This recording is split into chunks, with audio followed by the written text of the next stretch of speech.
Dear Mary Daisy Dinkle, there's something I have to tell you, which will explain why I have not written.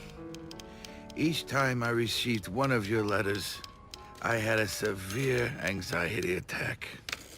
This is because recently, while I was in a mental institution, they diagnosed that I have a new thing called Asperger's syndrome, which is a neurobiological, pervasive, developmental disability. I prefer ASPI for short. I will now list some of the traits of an ASPI. Number 1, I find the world very confusing and chaotic because my mind is very literal and logical. 2, I have trouble understanding the expressions on people's faces. When I was younger, I made a book to help me when I was confused.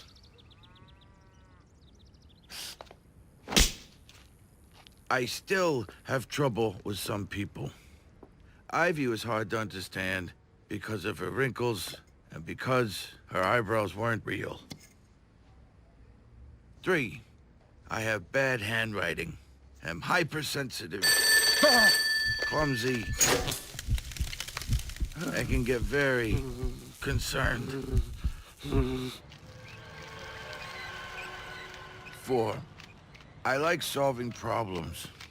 Ivy said this is a good thing. And finally, number 5, I have trouble expressing my emotions. Dr. Bernard Hasselhoff says my brain is defective, but one day there will be a cure for my disability. I do not like it when he says this. I do not feel disabled, defective, or a need to be cured. I like being an ASPI. It would be like trying to change the color of my eyes. There is one thing I wish I could change, however. I wish I could cry properly. I squeeze and squeeze, but nothing comes out. I cry when I cut onions, but this does not count.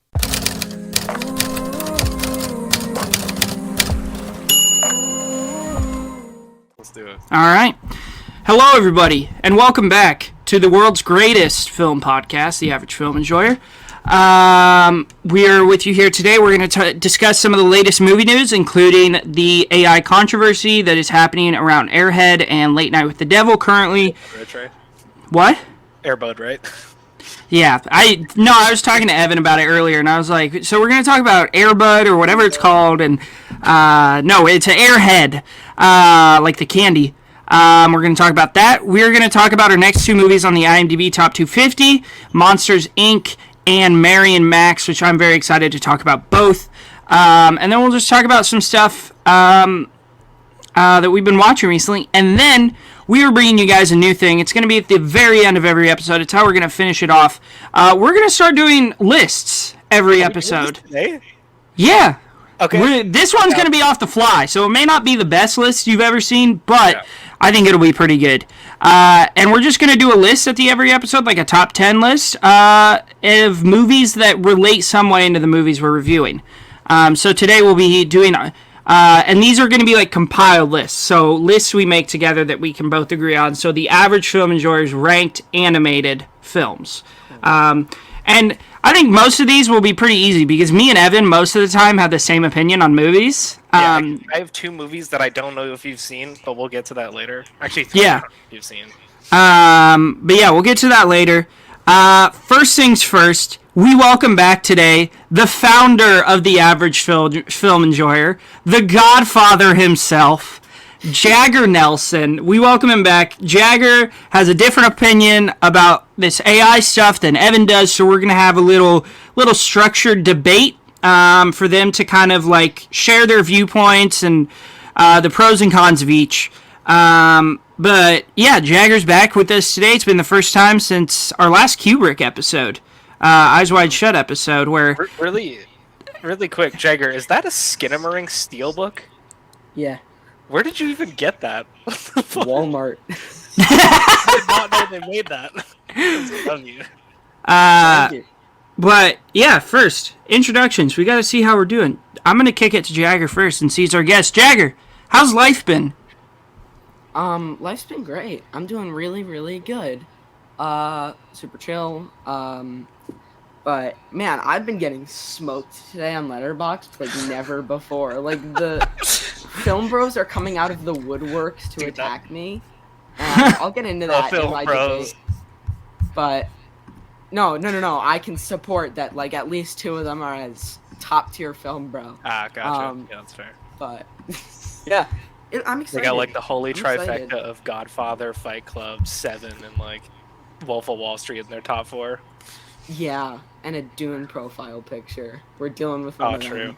At least I'm So, Oh my, I'm reading all the comments on your review right now. I'm very excited to talk about this. I am as well. I mean, I came in the last 5 minutes. I've prepared an argument, so I'm ready to go. See, and that's the thing, and I've said it to you a bunch of times. And like I respect you so much because of how much you'll stand on your stand your ground on your opinions on movies. I respect that so much because you don't let anybody else influence what you think about film. You're just kind of have your thing, and I've always respected that about you. So I'm very impressed, even with all the comments, that you've kept this at the rating that you have it at now. And part of me was like, should I just take this down? Like, am I gonna lose the respect of a lot of people?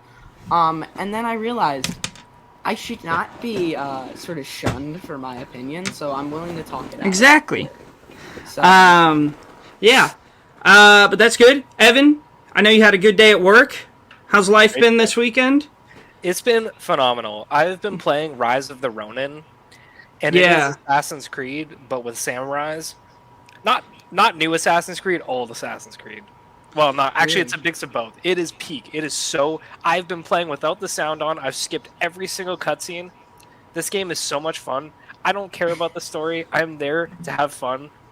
Me and my girlfriend have been watching movies while I play it.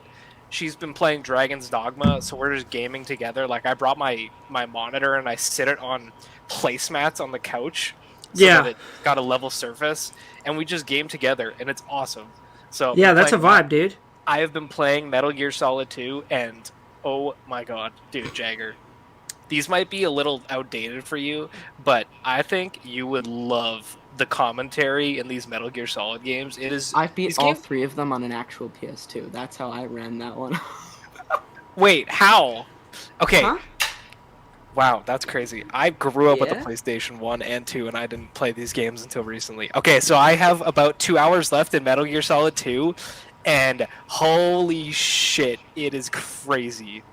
They're so good. Dude, Metal Gear Solid 2 is amazing. Yeah. I just got the sword with Raiden, and it is crazy. And Trey, there's this scene where this guy, Otacon, it's so funny, he's like, oh, I like to build machines because they're like my animes I love. It's super, super just like in your face. Yeah. And him and Solid Snake, who is the main character of the first game, dap each other up.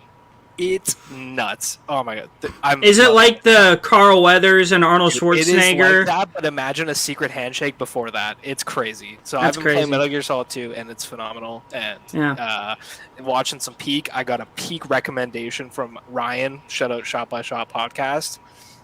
Talk about that later. Jagger, have you ever seen Phantom Paradise? Phantom of the Paradise, Brian De Palma rock opera. No, but I just the other day watched Dress to Kill, and I really want to dig into De Palma because I really think he's truly one of the greatest. Dude, that's exactly how I felt after I finished Phantom of the Paradise. I was like, I need to watch more Brian De Palma. I've seen The Untouchables, and it's like peak, but I have not dove into his filmography, and I need to now. I haven't seen too much of his. I have the only one that I remember really loving is I've only seen Carrie and Snake Eyes, and I hated Carrie because it changed stuff about the book that I didn't appreciate.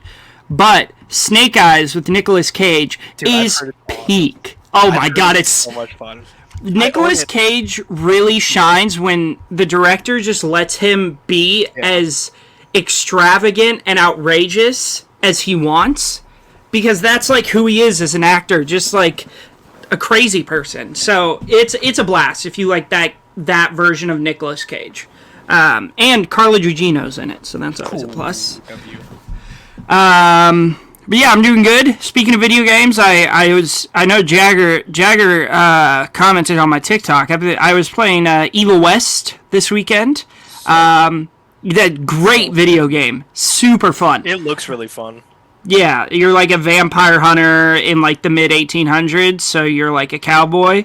It's sick, and it looks surprisingly good, and the gore is awesome. There's some cool finishers and stuff. So.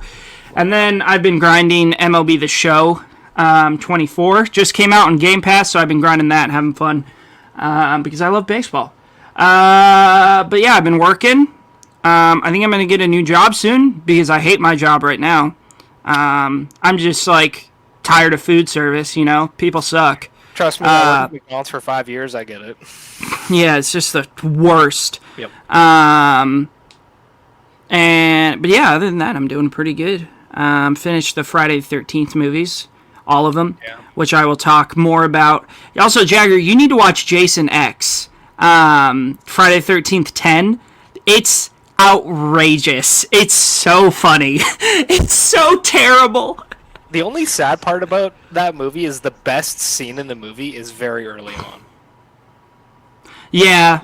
The liquid nitrogen kill. Yeah. There's this crazy kill in it, Jagger, where Jason... Basically, the plot is he gets stuck in a cryo chamber in, like, 2001 or something, and then is, like, asleep for, like, 455 years and wakes up in the future in space and starts killing people. It's insane.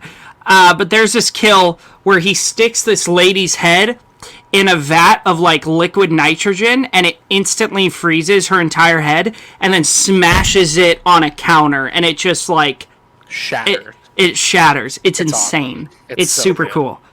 But yeah, I had a blast with those. That was super fun. But I'm excited to talk just movie stuff today, as we usually do. I have the story of all stories to open up movie news with. Do it. Give And it to us. you are not gonna freaking believe this. Yeah. Winnie the Pooh, Blood and Honey 2 debuts with a 97 on Rotten Tomatoes. Let's go! How? Winnie The the Pooh Pooniverse is so underrated. Dude, oh my god, it's a so fun good. movie, but it's bad, and it has It's the bad. first one has a 3% on Rotten Tomatoes. That's how many reviews? Hold on a minute. It was at 100 this morning, and then it dropped. Let me see how many it has now. Like, Wait, when is it premiering? it's playing at my theater tonight.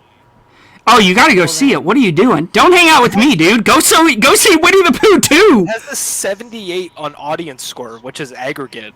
That's crazy. That's Over 100 crazy. reviews on that too.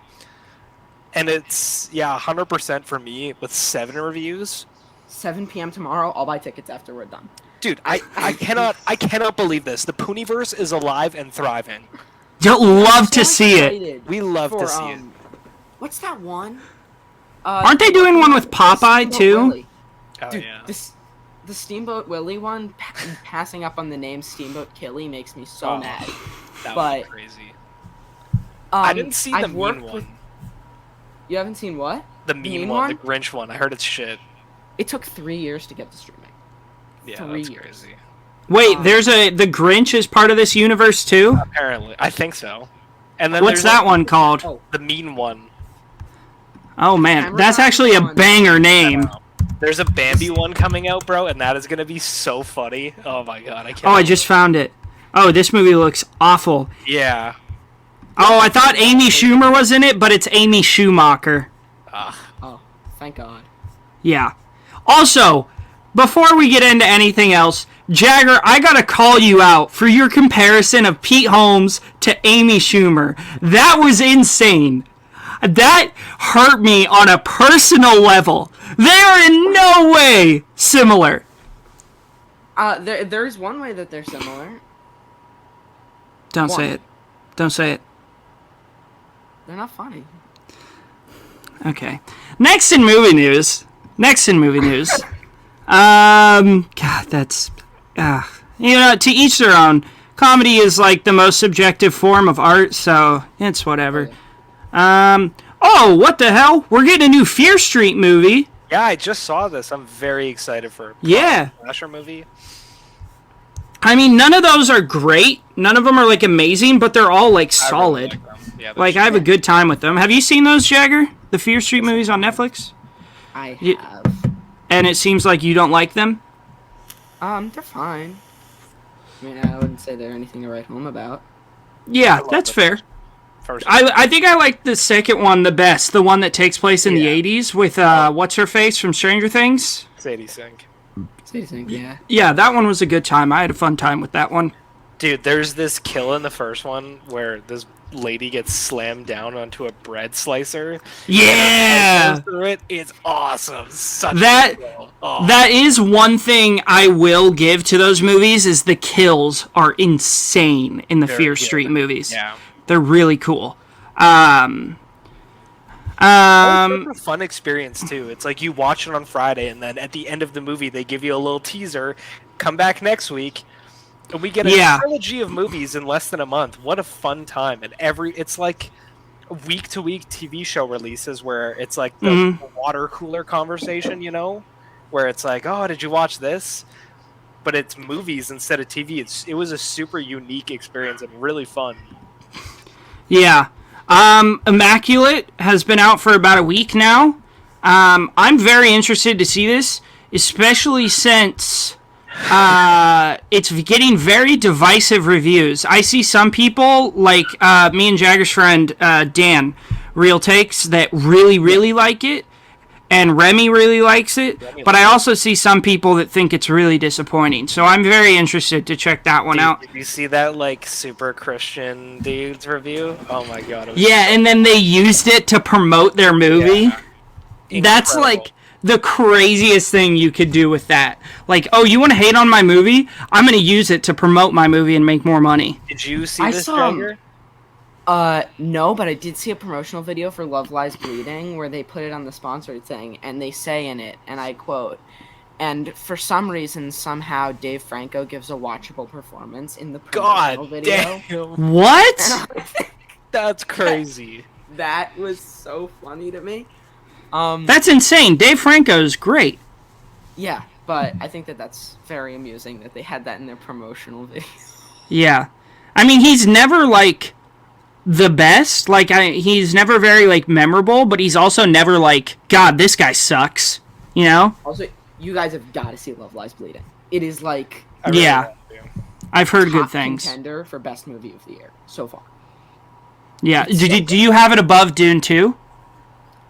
No, but on my top 100 list, because from a technical standpoint, I don't think it's quite as good as Dune 2, but on an entertainment standpoint, I have it literally one slot behind Dune 2. Yeah. I think that it is really that good. Yeah. It made us both so happy that you enjoyed Dune 2 so much. We were so nervous waiting for your review. Sigh of relief. Yeah. And I'm it's waiting just to go back. Dude, it's oh god. It's right, so Jagger, good. Let me read you this quote. Libs saw how the anti-woke crowd embraced Sydney Sweeney as their new darling and right away had to shove this blasphemous, satanic, feminist, pro-abortion, anti-life movie degrading Christians. Also, this movie debases the Mother of Christ. And then they put it on a t-shirt and we're like, buy our t-shirt, see our movie. Yeah, Neon put that on their Twitter on a t-shirt. Oh, that's great. I love that. Look, this is from Neon's official account. Isn't that amazing? Oh, that's incredible. Oh my god, yeah. Neon makes some banger horror movies, too. They're coming hard on their horror game. It's awesome. Yeah, they're an underappreciated production company, I feel. Yeah. Let's see. I got one. Little small okay. thing, right? The Accountant 2 has started filming. Officially started filming. Big W. Very excited for that. That movie, that's another movie of it's just guys being dudes. That's just a guys being dudes movie. Dude, that movie has so many tax credits. It's crazy. Yeah.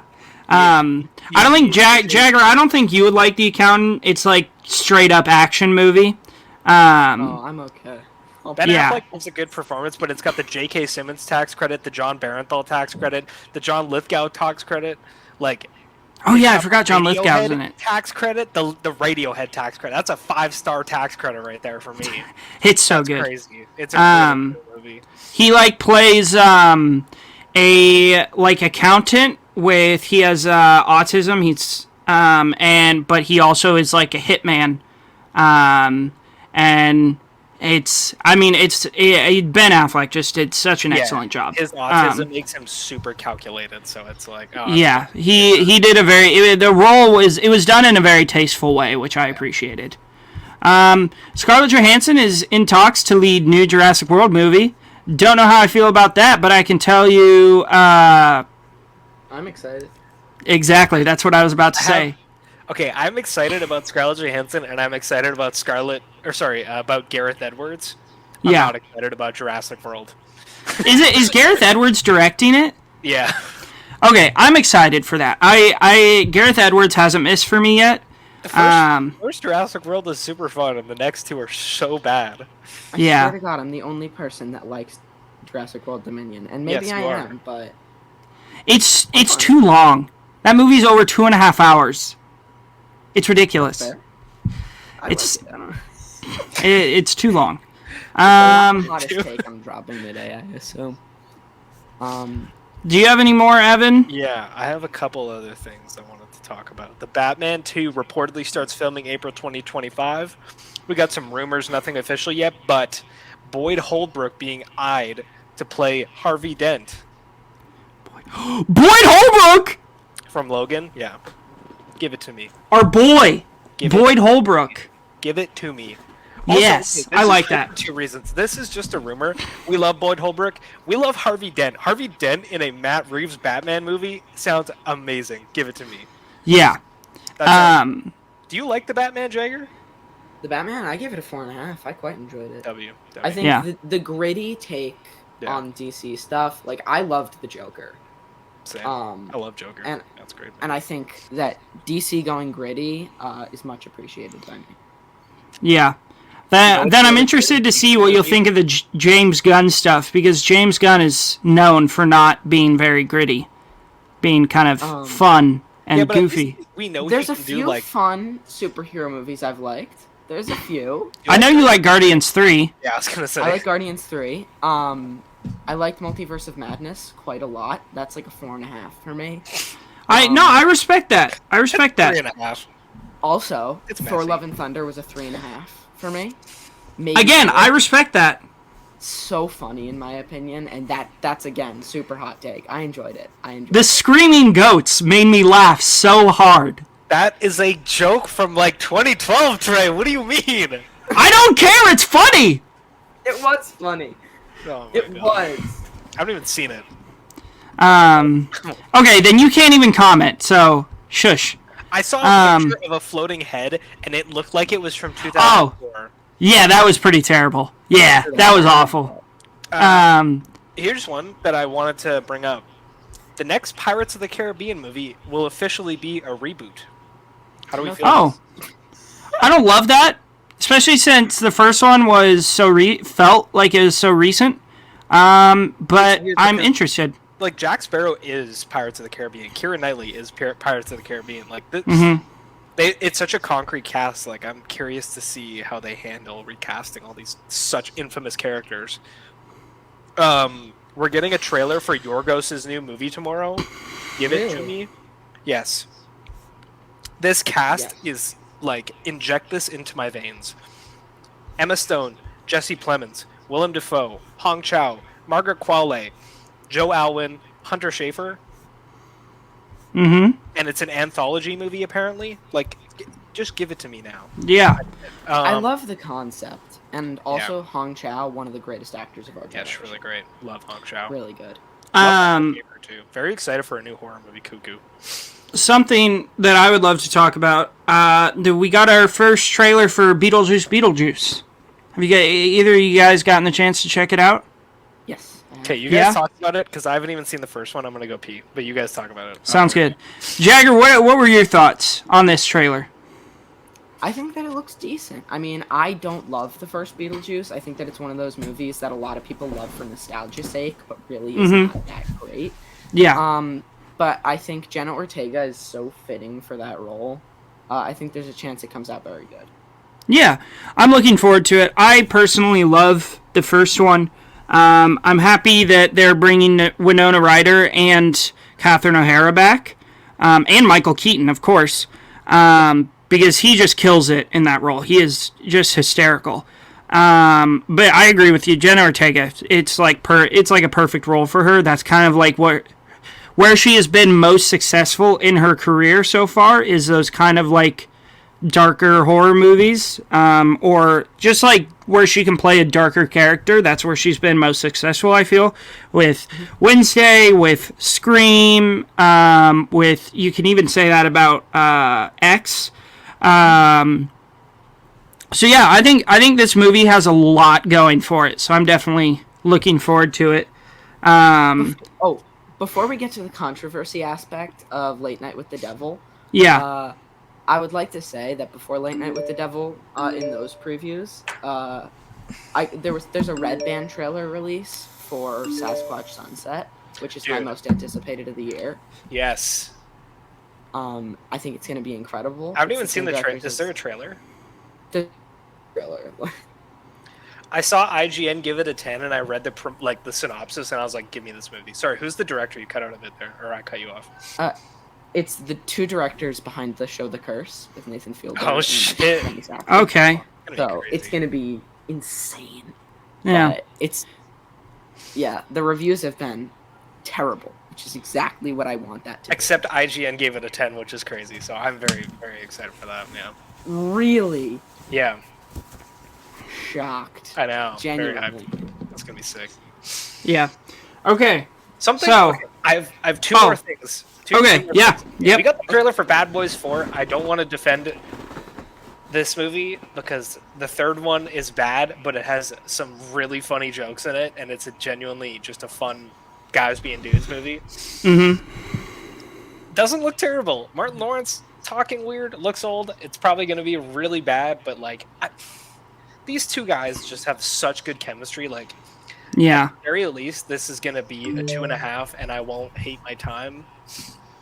Mm-hmm. It's called Bad Boys 4 Ride or Die.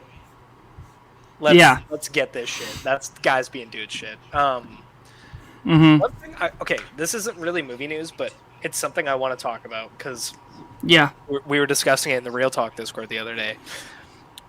Somebody posted one of those that's like pick one movie from each row type thing. Oh yeah, I did that. Yeah, and one of the rows it was like Back to the Future was in it. I have not seen Back to the Future. I know, it's crazy. Wait, you haven't? Really? Nope, I've never seen Oh my god, dude. We gotta watch party that. It's a blast. So here's my thing.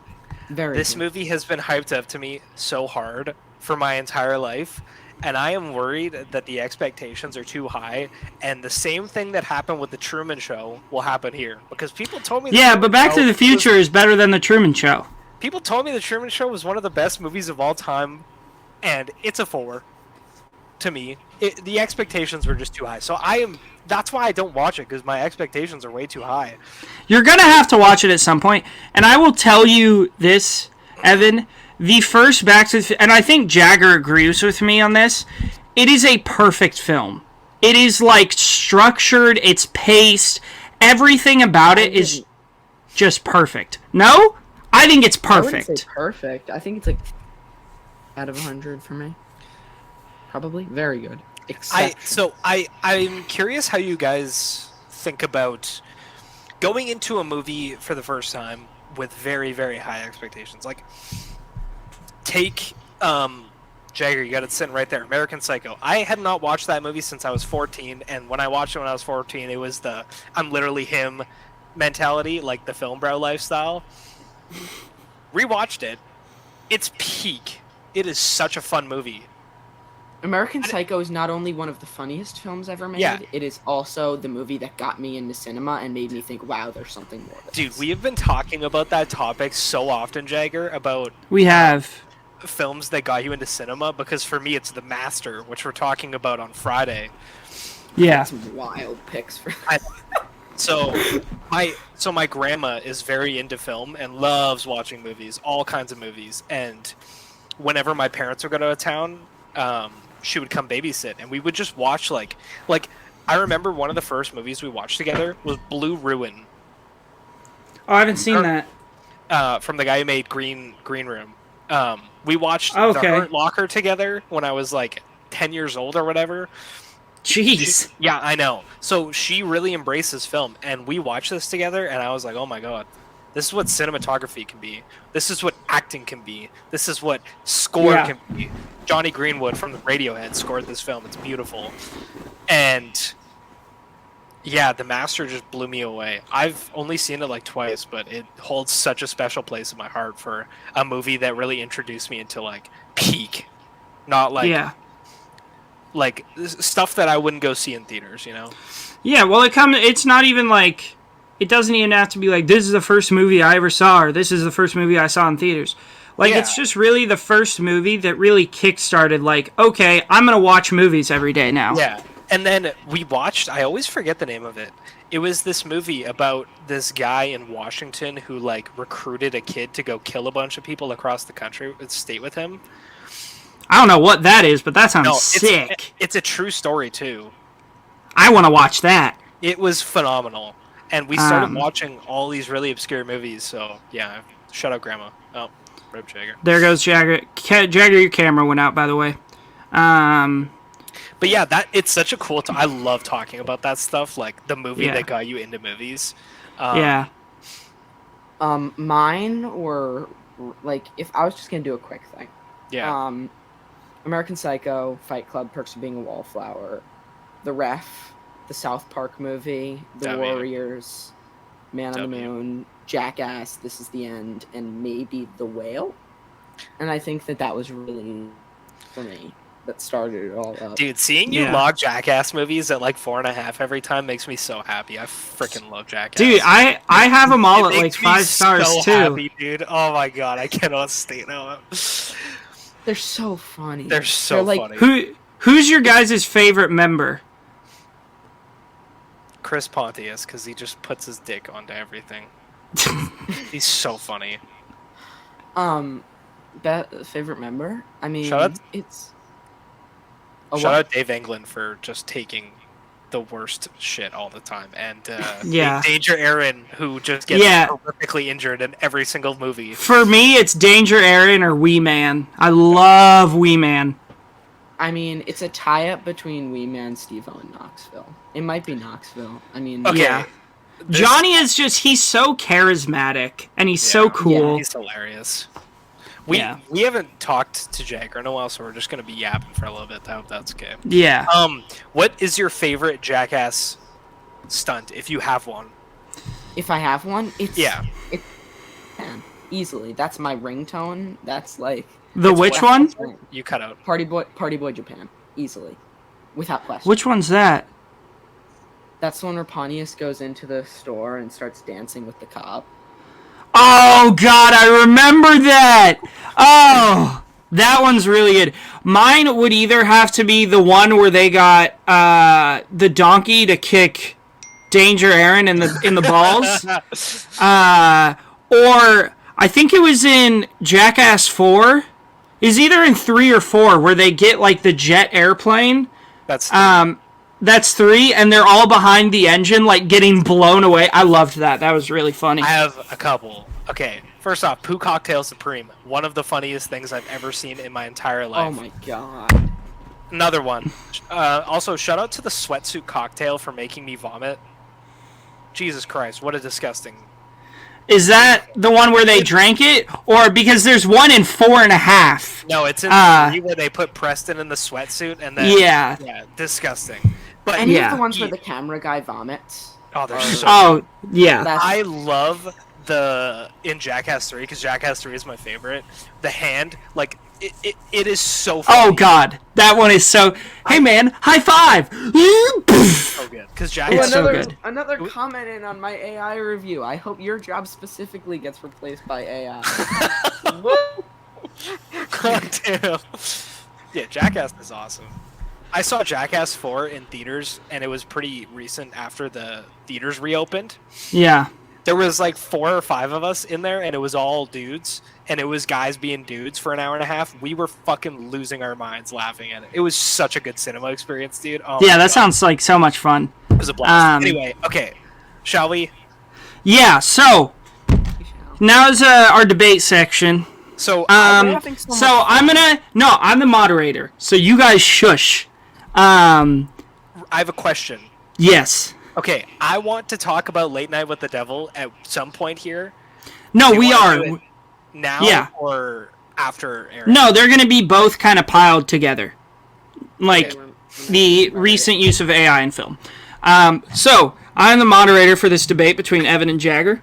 There has been a lot of controversy recently, specifically with the new David Dastmalchian film, Late Night with the Devil, which me and Evan have both been just like so excited for. We, Jagger, are actually waiting for it to come out on streaming so we can watch it together. Yep. In theaters, it's great because seeing it with an audience is probably the best way to do it. If I was going to be honest. Yeah, but it's not playing for Evan, but it's playing for me. No, it's playing for me, but it's playing at a theater that I hate going to. Exactly. And I would rather just wait. It's coming out in 2 weeks on Shudder, I think. Yeah. Yeah. Yeah, so there's been some controversy surrounding that movie, specifically because they used AI, artificial intelligence, which, for those of you who don't know, that is what a big part of the actors and writers strike was based upon. The looming fear of AI replacing actors and writers in film, and not even just actors and writers, replacing everybody.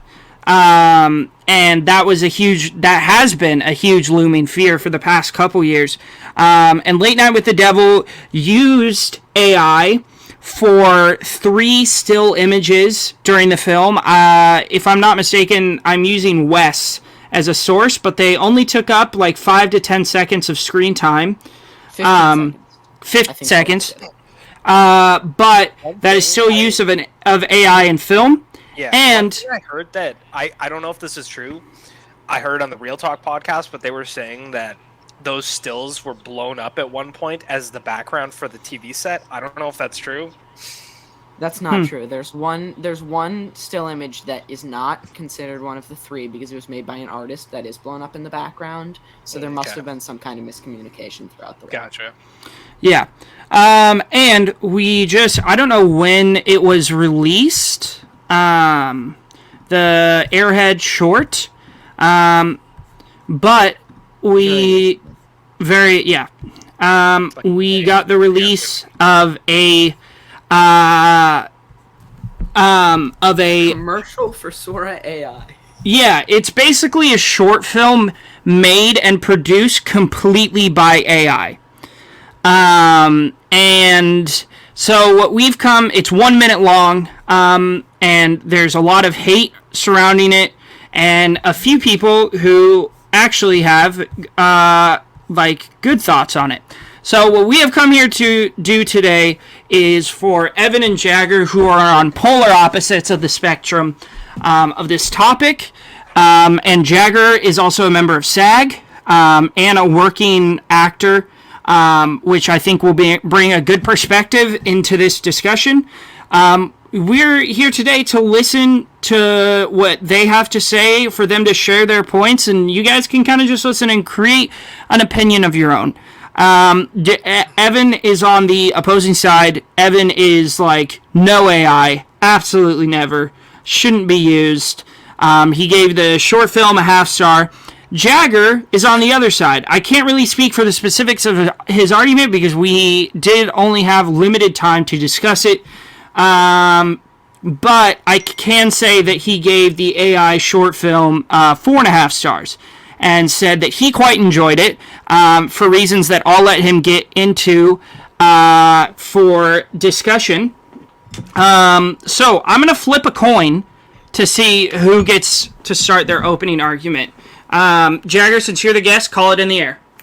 I'll take tails, probability reasons. Tails. It's tails. God damn it. So, Jagger is going to be the one. He is out here giving his argument of why he likes this AI short film. And then Evan will bring a rebuttal, and we'll just see how the conversation goes. I'm here to moderate, make sure we stay civil, and we keep this like a constructive kind of discussion, you know? But yeah, Jagger, why don't you go ahead and give us your opening thoughts? Alright, well, since I'm here to open, I'm just going to give my whole argument as a rundown and just sort of throw it all out there, and then we'll sort of pick up the scraps as we go. I think that I'm going to sort of break this up into two pieces. I'm going to break it up into Late Night with the Devil and Airhead, and you can, when it comes to you, take whichever one you'd like to start, and hopefully we can sort of have a bounce off. Airhead, I'll start with. I think that it was an extremely soulful piece that, in my opinion, here's how it is, right? We did the whole strike, and this still came out. And so did Late Night with the Devil. And if I may bring it in early, so did Dune 2. Denis Villeneuve announced that he used AI in the process of making Dune 2 in post. I didn't know that. The artists used it to support themselves. The artists used it to support themselves, as did Late Night with the Devil. The director confirmed that there were artists that were working with the AI in order to get specific designs to fit the movie. So if Dune 2 is accepted, I really foresee no reason why Late Night with the Devil should not be. I've seen people that have made their arguments against Late Night with the Devil. I'll specifically bring in James from Movie Good for Movie Bad, who recently made a video basically saying that he got assaulted, presumably over his opinion. I did see that. Our thoughts go out to James. He been going through a little bit of a rough time. You probably don't listen to this. I know. I follow you on TikTok. I like your content. So shout out to you. We hope you're doing well. Yeah, just wanted to do that real quick. Jagger, you may resume. Yeah, and I'm quite a fan of his. I have been for a good minute. Or of theirs. That was my bad. So I think that living in a world where just because of 3 still images we're creating this much of a ruckus, it's really sad and it's really disappointing. And I think that brings me a great deal of disappointment at the world we live in. But putting that aside entirely, taking away all political aspects of it, as it has been sort of dragged into a near political level, we're not going to stop Universal. We're not going to stop Disney. You can try if you want to, you're not going to. If you sue Disney for $5,000, they'll likely just hand it off to you. Disney is a huge, huge corporation that is an absolute beast in the marketing world, and everyone knows that. And that's not news to anyone. So, if we say, don't use AI, because AI is bad, you're still going to get things like Secret Invasion, and you're still going to get things like whatever that thing was where it was the whole audience of AI. You're dealing with much bigger problems than 3 still images or a commercial for the AI service. Airhead was a commercial for Sora AI. Late Night with the Devil was 3 still images, and if we're going to say we have to stop it before it gets big, there are already companies that are using it for big. And Late Night with the Devil should not be at our concern. Late Night with the Devil was an exceptional film. It really was. And I think that there are ways that you can make loopholes of this should be an exception or this should be an exception. There's really no exceptions for when AI is good because it's bad. That's not, again, not news to something like Jagger, you cut out. Jagger, you cut out for a second. Oh. Oh man, he was on a roll too. One sec, Jagger, you're still frozen. Let's try this. Oh, alright. Well, yep. Jagger was on a real roll there. My turn. Very well spoken. No, not your turn yet. We gotta get Jagger back. That's not even fair. He started with Airhead and then went into Late Night with the Devil, which is good because that's what I want to talk about. Yeah. Oh man. Hello? There he is. There we go. All right. There? You may All right, resume. so where was I last? Where Oh, was? Oh, God. You were talking about shit. Damn it. God, I suck as a moderator. You were talking about the use of AI in Airhead, and specifically, your last point that you were getting to was like how AI is bad, and you're not disagreeing with that. AI is bad. I'm not disagreeing with that. I understand, and I'll use this as my counterclaim. AI is bad. It replaces jobs, and a lot of people need jobs, especially in our economy.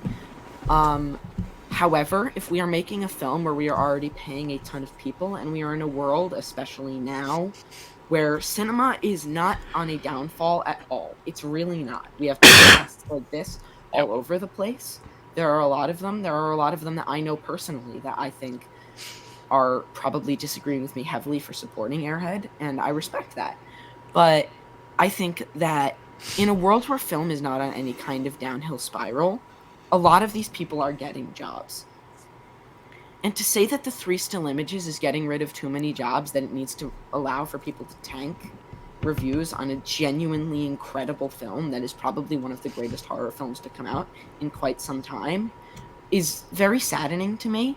And as someone in SAG-AFTRA, I needed to read over the rules and specifications of what AI use we're fighting against, and I assume that the heads at SAG would be equally as disappointed as I am. I believe that we were fighting for, and I'll continue in a second with what I was about to say that's going through my head. In what we were fighting for was we cannot have films that are written by AI, but they get real actors to do it. Things like The Gray Man or whatever. Because that started to become a concern, that we were going to be mixing the two, and we were going to have big-name actors like Jason Statham getting all the roles in these AI-written movies. And that's not what this is. That would break my heart. Shut up, Evan. AI service that is using the AI to prove that it's good. And if we're going down that path of Disney's going to use AI, Universal's going to use AI, Paramount's going to use AI, because we're not stopping them. We're really not. That's like standing in front of a tank and telling it to stop. It's not going to stop for you. I mean, we just need to accept the fact that this is a pretty impressive piece of work. It has great elements thematically that show the concepts of fragility and the world and the sides that we do not see, the different strokes of life. And what would happen if you got taken away by the wind and you saw these things and you were one step away from death at all times, but now you're seeing other people that are one step away from death in entirely different scenarios than you are. And maybe they're not a balloon. Like, it's an interesting concept. And if we're going down that path, we need to know that AI is some kind of promise. And I think that this does display that. And that's exactly what this commercial needed to do. People giving half-star to a commercial is stupid. I mean, the Super Bowl commercial was on Letterboxd for a while. The Neighbor commercial for State Farm. If people started giving that half a star and said, this is not a real film, the intelligence is not here, this is not Edward Yang, I get that. But you can't give it a half star because it's a commercial. So people are getting heated over an ad promoting what Sora AI can do. And I also saw something that said machine learning is way better, because that's what Dune was. It was machine learning. It's different. If machine learning gets powerful enough, you will not be able to distinguish between machine learning and Sora. So realistically, if we're going to shoot down one, we're going to shoot down both. So if you want to tell everyone that's reviewed Dune 2 at 5 stars, you can't support this movie, it uses AI, they're not going to listen. And I'm not going to listen. I have a question, Jagger. Yes. Just because I'm really curious about your opinion on this. I saw a tweet today. It kind of was being swirled around. I don't know if you saw it. It was a guy, and he used AI to take Lahane, the scene of Vincent Cassel in the mirror, and he replaced it with the avatar head. Yeah. Okay. Do you? Oh yeah, I sent it to you. Okay, like. What do you think of that? Yeah. I think that it's stupid, but that's the same as getting mad when you see an AI song cover on TikTok. It's just something fair. stupid that someone did. Okay, that's fair. And the last thing I'd like to say before I pass it back over to you is Trey, and I feel like this was a popular topic of debate, and I believe it was brought up in the Real Talk Discord, that people were complaining during the strike when people that were not part of SAG were complaining, oh, I'm on with the strike, I'm not, and it was all their content became. Like, are you talking about like scabbers? I guess. Like people that are really trying to do like the woe is me, the people on strike, I'm with them, and they made it their entire personality until the strike was over. Not to specifically say Cinema Joe, but you see what I'm getting at. Jesus Christ. Oh yeah, and I think we talked about that on the pod as well. Yeah. So yeah, no, I do remember what you're talking about now. If people are not affected by the strike, getting mad at Late Night with the Devil seems a little bit illogical. Because if you're not affected by the strike and the movie's good, take the movie. I mean, realistically, and as someone that is on strike, I'm still on that same mindset. A good movie's a good movie. And people that are making it their entire thing right now to post, you cannot go see Late Night with the Devil because the AI is in it. Don't watch Airhead because giving it that view is supporting it. It's not, it shouldn't bother anyone. That's not part of the strike. Like if, I don't know, David DePesville is like a very indie director. If someone took his movie, or his Is that the director of Late Night with the Devil? It's the director of Astrakan. I can't think of the Late Night with the Devil director right now. But if someone took his script, and before he was able to finish producing the movie, they made it entirely with AI. They took his work, they plagiarized it, which sort of happened with the holdovers, but without the AI. So if you're dealing with that, then he can be mad, because his job was replaced. But if your job specifically is not on the line with the AI, and maybe if you work at a supermarket and you were there at the rise of the self-checkout, then maybe you can be mad. But if it doesn't mean anything to you, don't try and make yourself look good. You're making a fool of yourself, and that's all this is. This is people trying to make themselves look good for a good majority of it. And saying on a bandwagon, on the logical fallacy of the bandwagon, saying, these people think it's bad, and they're big movie people, so they need to think it's bad. So I'm gonna say it's bad because they are. You're making a fool of yourself because a good movie's a good movie. Giving Late Night with the Devil half star. And I saw this on a post where they said, it's AI trash. It sucks to see David Dastmalchian stooping this low. He's not stooping low. He gave a great performance. It is a great... Don't take it that got a job on a different project. Thank you. Okay. All right, Evan, rebuttal. Yeah. Okay, so I really want to start with Late Night with the Devil. Okay. Because Airhead, I think, is just stupid, and I think there's a more interesting conversation to have with Late Night with the Devil. Okay. Okay, so most of my all of my mutuals on Letterboxd have rated this movie fairly. It's ranged from 3.5 to 4.5.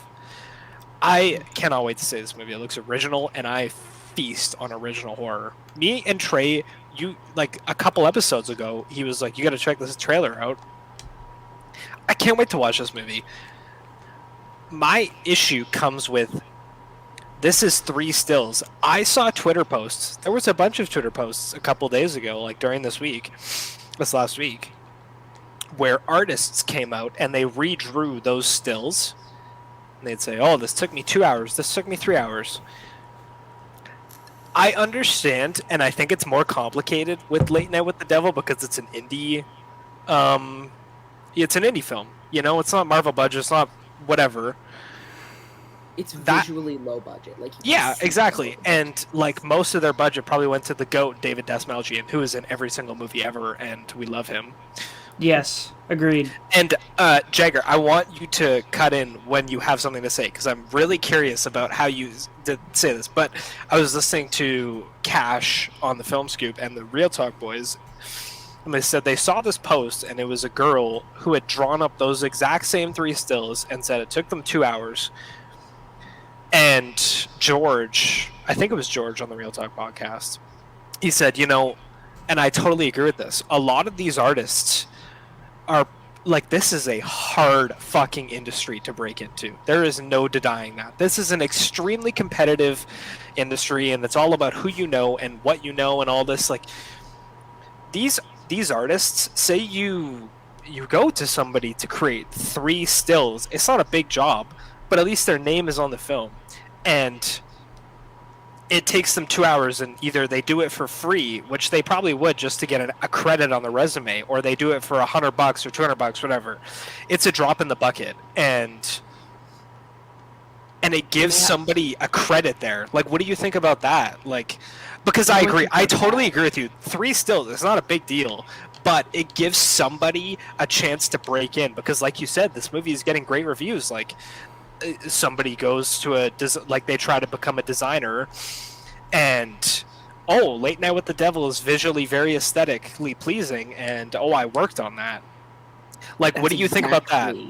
What I would like to say, Late Night with the Devil is an aesthetic movie. It is a movie that relies very heavily on its aestheticism, and I think that that's very important. Late Night with the Devil needed something that would look wrong. And AI, when you have it, looks off. There's something about it that doesn't feel right. Yep. And the cut-ins with the AI only happen when something's going awry. Right. So having the AI almost felt vital to the moments of the film.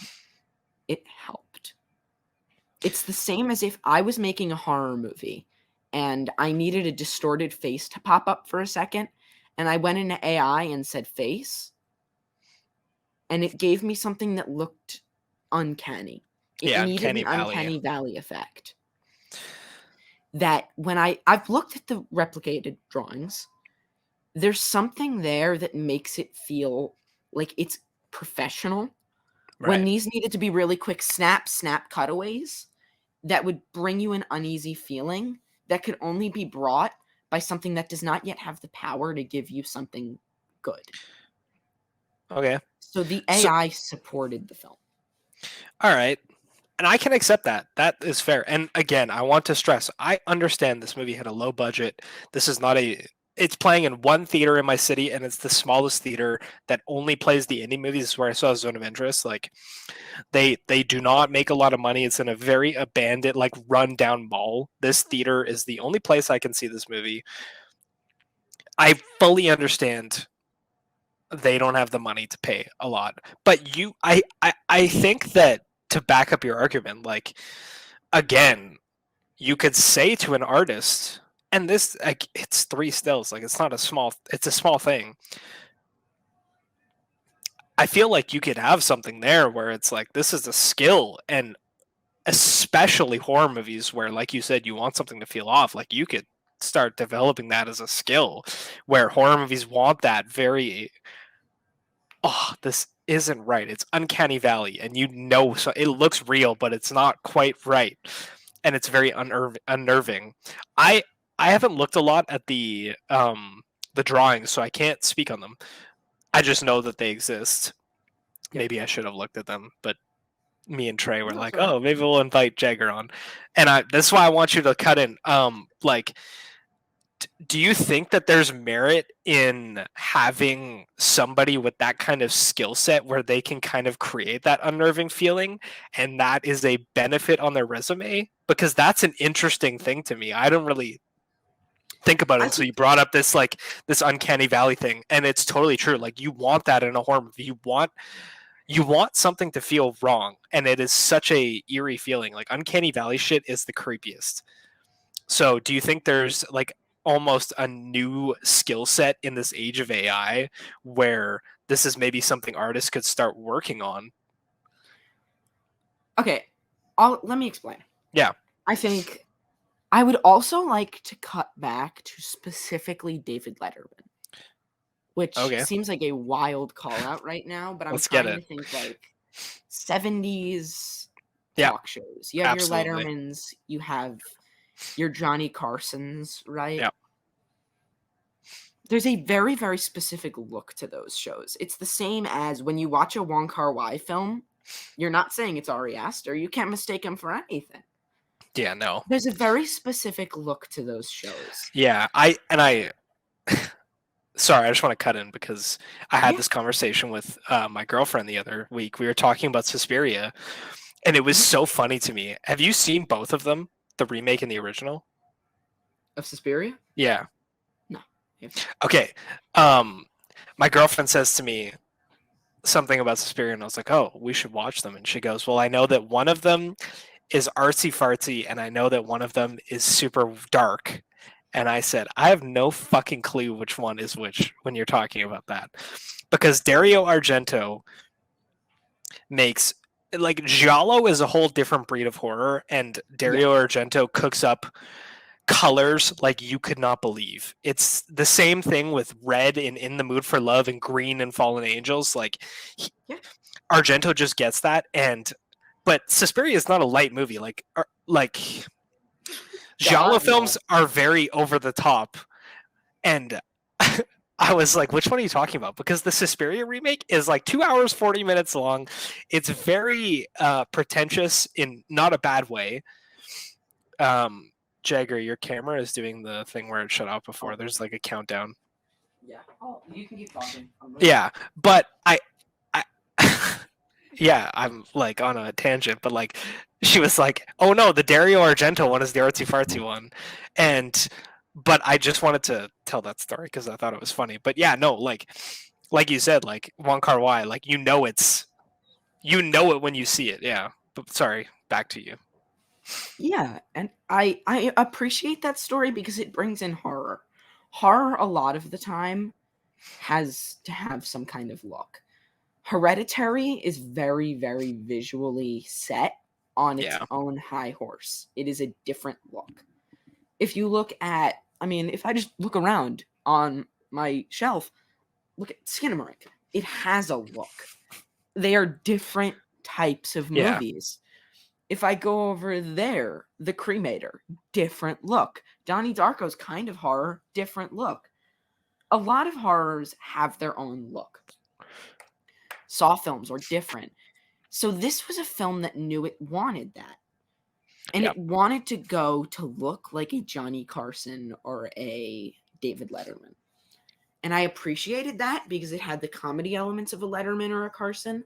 It had the sort of like it zooms into the guest, the co-host type of thing, like your Guillermo of the situation on Kimmel. And it zooms in on him looking scared about something. And the cutaways needed to fit. And in the 70s, whenever they would cut to commercials, those were a very visually set transition. Right. It was a transition that has aged incredibly poorly. If you told someone right now to make the end of Sleepaway Camp, and I don't know if either of you have seen it. Yeah, dude. Oh my god, dude. The last shot is crazy. They would never be able to recreate it. It can't be done. Yeah. You cannot recreate Jaws. It's the same as a video game. If you tell someone, I need you to recreate Resident Evil 7. Dude, here's the thing. When you say video games, I want to talk about... There's been talks of new Metal Gear Solid games or remakes of Metal Gear Solid games, but I don't know if you know a lot about Kojima and Konami's split. Yes, I do. Yeah, so like you couldn't remake Metal Gear Solid. You can't. Well, I mean they are, but like you couldn't make a new Metal Gear Solid because it doesn't have him. Yeah, and it's that same thing, right? If you're trying to recreate something, and I mean it, recreate. Yeah. I just finished the 1997 12 Angry Men. I watched it for school. Oof. I have seen the Psycho remake by Gus Van Sant, and I would like to use that. If you have every shot, same, shot for shot, it won't line up. It won't. You can technically recreate any video game. You can. The materials are all there. It was made by humans. Yeah. But if you try to recreate it, it will never seem right. There will always be at least one flaw. Correct? Yeah, sure. So, in the scenario that you're trying to recreate the 70s transition shot from a late night television show, it's a look you can't do. Wong Kar-wai's cinematographer, Christopher Doyle, I love the guy to death. If you tried to recreate what he did, you couldn't. He uses about 25 to 50 camera lenses per movie. And he probably doesn't even know what he used on Fallen Angels or on In the Mood for Love or on Chungking Express. It's something you just can't do. And you can say, my profession is I do art that looks like Uncanny Valley. And I've seen people on TikTok do Uncanny Valley, but will Uncanny Valley made by a person ever look as good or as fitting as unintentional Uncanny Valley brought by AI, where it physically cannot bring you a real human face? If someone's really good at drawing faces, and maybe they know what the Uncanny Valley looks like, could they ever give you the same feeling as looking dead in the eyes of that thing where if you search it up, bring Carl Weezer to life in 3D? Because I've seen that image, and there's something very off-putting about it that just doesn't sit right. And I think that using the AI that can perfectly replicate the poorly aged look of the 70s transition shot, because AI can make things that look outdated very well. Taking that and mixing it with the Uncanny Valley that is the AI image, I think they really were setting themselves up for success. But the up in arms community that came after the film after the fact has entirely ruined the perception that could have brought people to that I just said. Yeah. Because AI is bad. Continue. Yeah, so I do, again, I have not seen this movie. I would love to have you back on when we and Trey watch it so we can talk about it more. Yeah. I totally think that is a really cool idea of you can't replicate Uncanny Valley without making Uncanny Valley. Like, a human can't do that shit. That's a super cool idea, and if you want that in your movie, like it, and again, horror has its identity, and its goal is to make you feel afraid or uneasy or off, just feel off, you know? And Uncanny Valley does that. That is something I totally agree with. And again, I've not seen this movie. I just think, you know, if there started to be, not casting calls, whatever the hell you call it, but we want to make Uncanny Valley-esque, off-putting artwork. Again, like I said, this is such a competitive industry. It's so competitive, and there's so many talented people trying to break into this.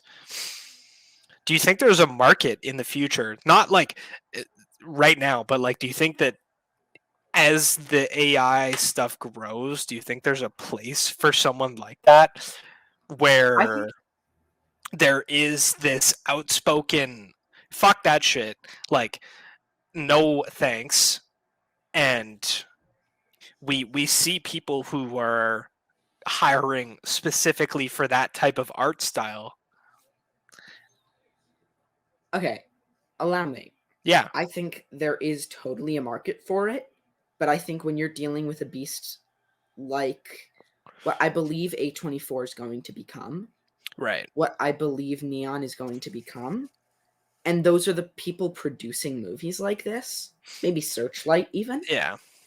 I think when you're dealing with beasts like that and you tell them, here's someone that can recreate the look of AI, they're going to be like, they can recreate the look of AI. Great. For free, I can just use AI. Yeah, it's an interesting idea because I think it kind of depends on how much the producers trust the director. Like, one thing I'm really fascinated about, I'm so fascinated that Ari Aster is not in director's jail after Beau is Afraid, because that movie did not make any money and it did not review critically well. But do you think there's like, say Ari Aster puts that call out, where he put out Hereditary and Midsummer, which are very, very well acclaimed, and then he puts out Beau's Afraid, which is fucking weird. It's 3 hours long. It has no appeal to the masses, and yet he's still making a Western with an extremely stacked cast that's set in like the COVID times. Like, this is trust in the director, and I think that when you have that trust in the director, that is the most interesting horror movie you're gonna get, because it's like, here's the budget, do your shit. So I think that maybe Late Night with the Devil is not that, because again, I don't even know who directed it, and I mean, it has like a $50,000 budget, like not actually, but it's like small. Yeah, I think it's under $2 million, very low. Yeah, Cameron Caines, who previously directed 100 Bloody Acres, never from heard 2012. Of it. So I think a Tubi exclusive. Yeah. Oh my god! Shout out Tubi, sponsor us. So I think that conversation becomes a little more interesting when you bring in those directors that have full trust in the studios, where it's like, do your shit, we trust you. He's very picky about the movies he makes, but oh my god, Robert Eggers, like, he made. You got the Nosferatu IP. Nosferatu is coming. That's gonna be crazy. Like, but you have The Witch and The Lighthouse, which are super unique and not pandering to anybody. Like, he makes movies for himself. It's his shit. And I mean, speaking of makes movies for himself, Tarantino, not that he would make a movie that really would require this kind of stuff, but when you get into that vein where it's like, here's the budget, we trust you, I think that maybe this is a conversation that's a bit more plausible, where it's not like, oh, you could, but we can make it for cheaper. What do you think about that? I think if that does end up happening, I would be more than happy, because I can then support a movie without worrying about what it is. Yeah. And also, it's money in pockets, which people really do need right now. Yeah, so it's kind of exciting. Yeah, it's exciting. And absolutely I want that to happen.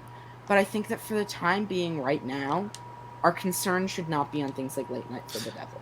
Yeah, and again, I don't want to, like, I'm still going to see this movie. I'll rate it fairly. I'm just, for Late Night with the Devil, with me, it's more of a conversation of what if. It's what ifs, And it is what ifs. That's a tricky conversation, because you'll never know, right? And this movie's out. It's apparently very good. I can't wait to see it. But there's that what if that is a very tricky tightrope. Yeah. That's kind of the last thing I want to say, and then I want to transition into my next point. So, do you have anything else on just like that what if kind of? On the what ifs, yeah, I think there are what ifs, but I think they're what ifs that are unfortunate truths. Yeah. Because AI's coming, right? We're not gonna stop it, and I mean, even you can admit that AI is coming. It is unfortunately the look of our future. So, do you think that our concern right now should be on poorly rating a great movie? No, absolutely when not. AI's inevitable. Yeah, it is inevitable, and I really want to bring up. I don't know if you've seen it yet. It just came out. It's called Stop Motion. This is a very low budget indie horror movie. Yeah, I have on my Voodoo watch list. Dude, it fucking rips. This movie is so cool and unique, and the stop motion effects are phenomenal. And I think that this age of indie horror is skyrocketing. You're getting so many bangers. It's banger, banger, banger, and that's awesome. And again, I don't want people to review bomb Late Night with the Devil, because that discourages people from making... I mean, it discourages the AI thing, but if, like, you're trying to make an indie horror movie and it's good as hell, like Late Night with the Devil, make it. And also... I just want to say now, you said review bombing will discourage AI. Say to me, honestly, that a big director cares about a movie's letterboxd average. Yeah, and I think one of the other things that's interesting with review bombing, which is a constant issue in TV, movies, video games, is that it's publicity, and they always say, no publicity is bad publicity. That's another interesting thing. Like, people are fucking talking about Airhead. They're talking about Leno with the Devil. If this movie didn't have this controversy around it, I don't think many people would know it exists. Yeah. That's a good point. I don't think like we are the people, you know, we're the fucking loser nerds that are binging movies all the time. That's not derogatory, by the way. Like, I would never change myself, but I also don't think Oppenheimer would have made $1 million if it were not for Barbenheimer. That's especially an interesting on initial release. That is an interesting topic, and I think it's backed up by the fact that Dune 2, the sequel to a very, very slow burn sci-fi drama that a lot of people like yourself don't like, wouldn't have gone to see this movie, but they did, and it's tracking more than Oppenheimer. It's word of mouth. Yeah, it's 100% word of mouth. Yeah, so I think that controversy maybe pushes. So again, I don't want to discourage people from seeing this movie. Yeah, that's kind of what I want to say with Leno with Devil. I think that's a very, very interesting conversation, because it's not fully made and it's a very small thing. But I think it's a really interesting conversation about the what ifs. And you know, we'll look back on it in 5 years' time and see, you know, what happens. Like, it's really, really interesting. All right, let's talk about Airhead. Yeah. The internet is on fire. Holy shit, it is crazy. The internet is on fire and on me about it. Yeah. Okay. First off, I hate that this thing exists. It is so discouraging to me and makes me sad because, again, I stated it so many times, like, my whole argument in Late Night with the Devil is, what if an artist did this? Sure, it's a cool idea. What if an artist made it? And you talk about, like, fragility of life. We've gotten, in the 2020s, we've gotten so many freaking insane coming-of-age movies about this type of topic, and they're phenomenal. But my main thing with Airhead is this is a drop in the bucket, or it's the first rock falling down a, like, boulder crash down a mountain of, this is okay. This is not 3 stills. This is fully done by an AI. And it is a slippery slope, and I think it might lead to, you know, when the SAG contracts, this is something you could speak to more, when the SAG contracts end, like, who knows, that's not for a little bit, but who knows what's to come, like, of, oh, maybe it's okay, we won't renew those types of things, and they fought so hard for those types of things, and again, you were part of it, I'm not, I only know what I saw on Twitter. I think this is a very, very, very slippery slope of, oh, here's a commercial for what we can do to, and even last week you saw, I think it was OpenAI having talks with studios, like, yeah, come use our AI, like, come do it. They didn't really say how the talks went, but they were happening, and that is very, very scary to me, because then you get into very crucial jobs are replaced by it. It's not 3 stills, it's big shit, and you get stuff that is unauthentic. It is just generic and made by a fucking computer. It is very scary to me, and we're in an age in the 2020s of extremely authentic cinema, super raw. We have stuff like Past Lives, After Sun, The 8 Mountains, Rice Boy Sleeps, Close, all these coming-of-age movies that are so genuine and heartfelt and extremely raw, and you have directors pouring their hearts into these types of films. Yeah, we're getting shit that is super generic, like Godzilla vs. Kong, and... Hey, come on.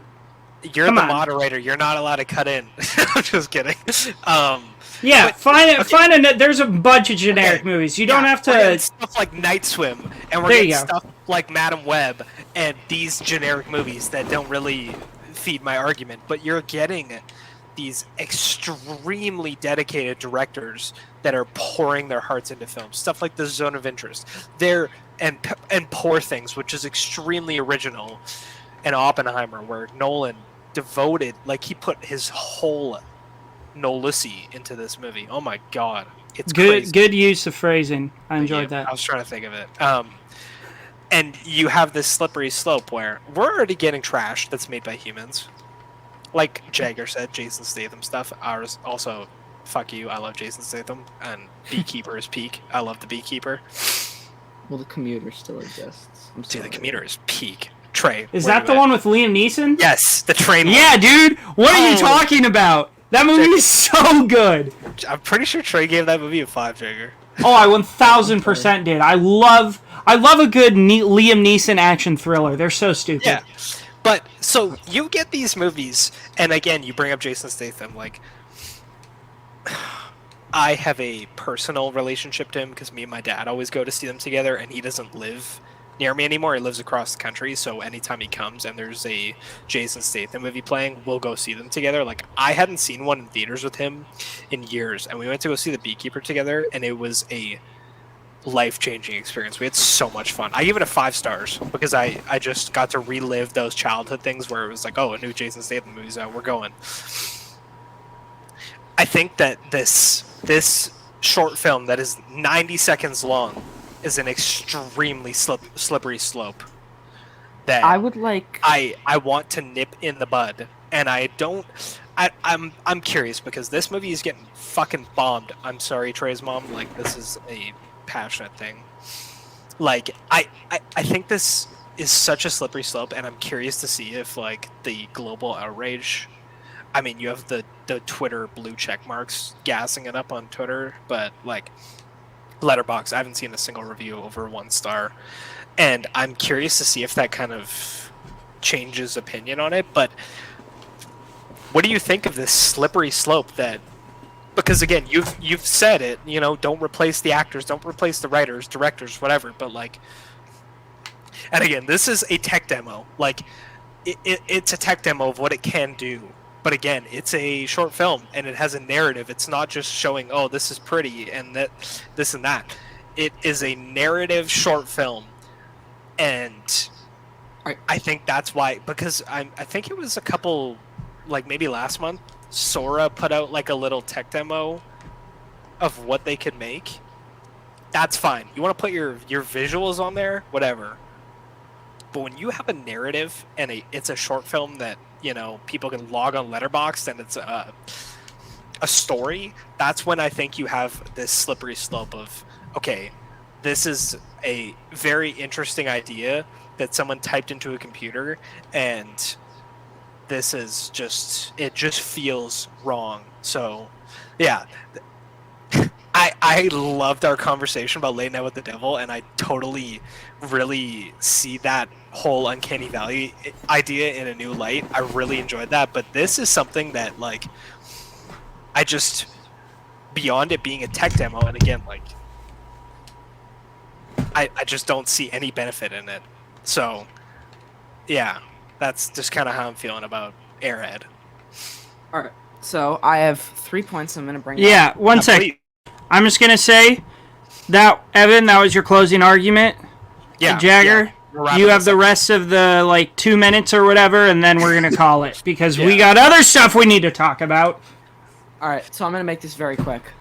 3 things I want to say. Number Yeah, 1, please. Trey, you're currently playing what game? Shut up. No. So we've talked about this on the pod. No, one sec. We've talked about this. I've argument. No. I've done Legos during the pod. I'm a very fidgety person. I don't like sitting still. I like doing 2 things at once. It stimulates my brain. So yes, I sometimes play video games while we record the podcast. I'm playing MLB The Show. Okay, you're playing MLB The Show. That is made by what company? I don't know. PlayStation Studios or whatever. 2K, I believe. If I'm No, not it's an mistaken. EA game, I think. Or, It's an No, Oh, because yeah. 2K has their own baseball Yeah. game that's really ass. anyway, Okay. it's a big Whether company. it's EA or 2K, it's a big company. Big companies, when it comes to sports games, have openly revealed the fact that they use AI in their code so that they can keep making a very similar product each year, but improve upon it themselves. That's your WWE 2Ks. That's your NBA games. That's probably your MLB games as well. So when you get the same game every year, but slightly altered to fit the times, you're probably dealing with AI. Yeah, that is also in very independent games. So AI is in your everyday products. I'm sorry. If you've ever been to a store where if you hold the product and you walk over to the counter, and I know this is a very New York thing, but you walk up to the counter, and if you just show your cart, you can sort of just pull things out, and as you pull them out, the cameras and security cameras will scan them for you and put them on your card that you walk in with. It's all AI. So that's one thing that realistically AI is a thing now, and this is just a commercial. Commercials with narratives are a big deal. Commercials with narratives include things like that last Oculus commercial that played with the previews. AMC, you there? Yeah, we're here. That played with my previews at my AMC. That was about a woman reconnecting with her grandmother, and she had to go through a treacherous winter or something like that, and she learned to play the piano to impress her grandmother, and she learned through Oculus. It is a narrative in a commercial, and that is exactly what Airhead is. It is a commercial with a narrative. You could also bring up, I have not seen this commercial. So. if I'm not mistaken. Oh. Jagger. Oh, it's happening again. Rip. R.I.P., man. Oh shit, man! I guess I win. So shut up. I'm just kidding. No, I'm gonna announce he's that back, now. He's back. Oh, yeah, okay. Yeah, keep going, Jagger. Real quick. The current AMC commercial. I don't know if either of you go to AMC. The current AMC commercial that plays before it, they changed the Nicole Kidman thing, which already made me Pain. but, I don't have AMC where I live, but that makes me sad. But they also added a new commercial that shows people going through like races and whatnot to get to AMC to go see a movie together and drink Coke. You're dealing with narratives in commercials, and they're popular now. And that's all this is. It's a commercial with a narrative. They try and do coming of age. They try and do touching. They try and do things that can connect with an audience. And all this is Sora doing the normal commercial thing, but using their product in the commercial. Which, if you've never seen a commercial where they place the product in the commercial, that's what a commercial is. I'm sorry. And this is their only way of showing AI in a commercial. So realistically, this is just an AI commercial that somehow got put on Letterboxd alongside the Neba commercial, because it's the same That's thing. not on Letterboxd anymore, by the way. Not on Letterboxd anymore, and this is probably going to be on Letterboxd for another week before it gets taken down. Rest in peace, Capybara walking. Okay, here's my thing. When you said that, my first thought went to, I have Cineplex where I live. It's a Canadian thing, I believe. There was this commercial when I was maybe 12 years old, and it was a commercial for Coca-Cola. Like the pre-trailer, you know? Yeah. Like that, yeah. And it was about this dad who drove a snowplow. And Oh, I remember this. he went to, give his son like a gift, but then he had to go out and do a snowplow job. And his son is super sad, but he opens the box and all these memorabilities and happy shit. It made me sob like a fucking baby when I first saw it. Yeah. I think when you have a AI-driven... And I think it's a bit different when you're like, oh, here's my Nicole Kidman ad that's made by AI versus this thing that is trying to touch on humanity and, like, fragility of the human, I think it's a little different. I don't know if it's as comparable as you're making it sound. But It's just saying it's a commercial. I mean, Yeah, that's all it is. Everyone getting so up in arms about a commercial kind of makes me chuckle. Which, on that note, if I may really quickly read some of the highlights of my current yeah. on here. I hope your job specifically gets replaced by AI. As a SAG-AFTRA actor, you should be a bit embarrassed with what you just said. If they hadn't used AI for this short film, they would have had to hire actors. Therefore, it's taken a job from someone. You'll only care when it affects you on a large scale. You're extremely selfish. I'm not, and I said, one guy was like going at me, and then I said, all right, man, an opinion's an opinion, and he said, I'm not saying this is an opinion, I'm saying that it's unethical. He said, my brother in Christ, you're promoting AI. I'm not promoting AI, I'm saying I liked the movie. What else have we got here? If you accept a small amount, more and more will be used until it consumes, which was your argument. Yeah. A bunch of people, like, it just started with 2 comments, and I said, and I quote, I'm part of SAG-AFTRA as an actor, so I'd like to quickly state my thoughts on this film. Actors shouldn't be replaced by a movie, and shouldn't be written by, and a movie shouldn't be written by AI if the film's going to get a real theatrical release. But if a video AI bot can make a short film, more justice to it, that's kind of cool. Obviously, it's not winning any awards, so let's just enjoy this one as a cute and thematically impressive novelty. As someone in SAG, I can confirm that this is just a quite cute and beautiful short that is impressive for what it is. If you personally are not impacted by what AI is doing, don't worry about it as a whole. And that's what I would like to say. The 2020s and whatever comes in the future with AI being a thing are going to become a product of our time. Like talking about Fast Times at Ridgemont High as an 80s thing. Like the arcade machines seemed high tech then, but it's become a product of its time. They replaced the walkie-talkies in E.T. with guns, and Steven Spielberg, or they replaced the guns with walkie-talkies, and Steven Spielberg openly said it was a product of its time. I wish I hadn't changed it. So you're dealing with an era that we're viewing right now as a crisis, when realistically something's going to outweigh your future of cinema. No longer using 35mm film like they did in whatever. We're not dealing with the same cameras that they did 50 years ago, not the same camera they did 10 years ago. We're dealing with different cameras. Things are always changing. AI is going to be in for a little bit. It's the start of an era. We should accept it for what it is and accept that this is going to be our product of our time. And I think that this is what it is. I have one last thing to say. All right, this is the last thing anybody gets to say. Okay, this is such an interesting conversation. Okay, you brought up thematically nice. Do you not think that a computer trying to tell us themes about life is fucking insane? It's crazy, but I think that it did it kind of in a cute and impressive way. But it's so inauthentic. It's an oxymoron. It really is. Yeah, but I think... It's weird. It's kind of like strange to think about. But I think that I was really just reviewing it as I had just finished Ferris Bueller's Day Off and The Hangover while I was like studying for history class, and it was just on in the background. So I was crazy like, double feature, by the way.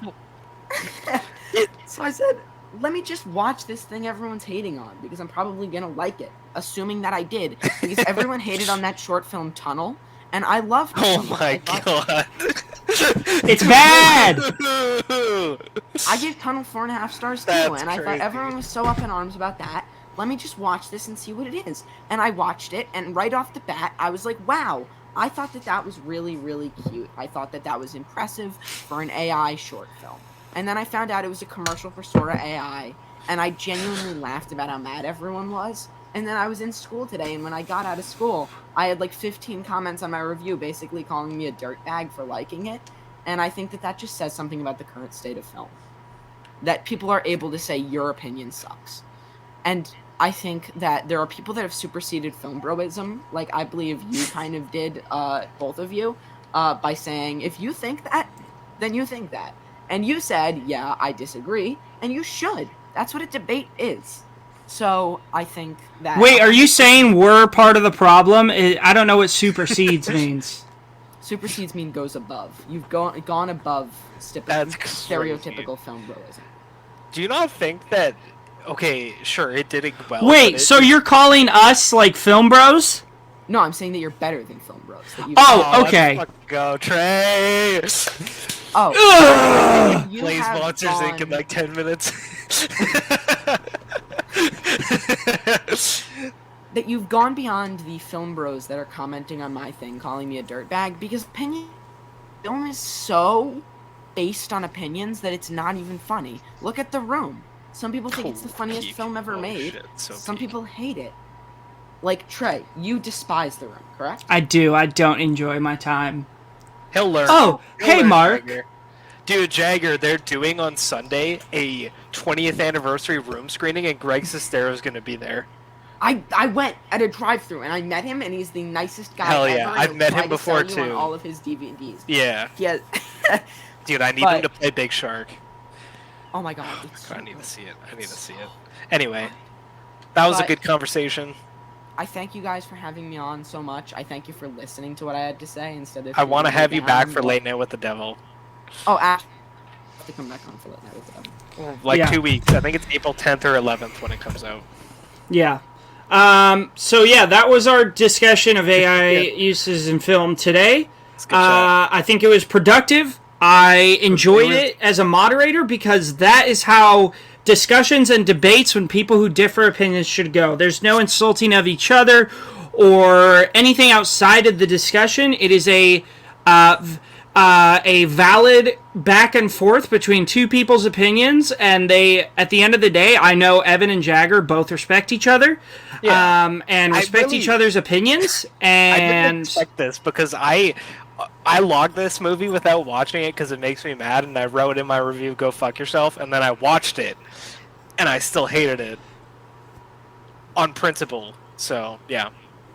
yeah, It was a good chat. Jagger, we were. Civilized. I think Jagger's frozen again, but that's okay. I'll just kick him from the stage. Yeah. But Jagger, if you can hear us, we're happy to have you back on again today. It's always a delight bringing you on the pod. We miss you. Remember, I'm going to put a link down below to Jagger's pod. He hosts it with his friend Toby, who is a content creator on TikTok. Makes some great movie content. Go check him out.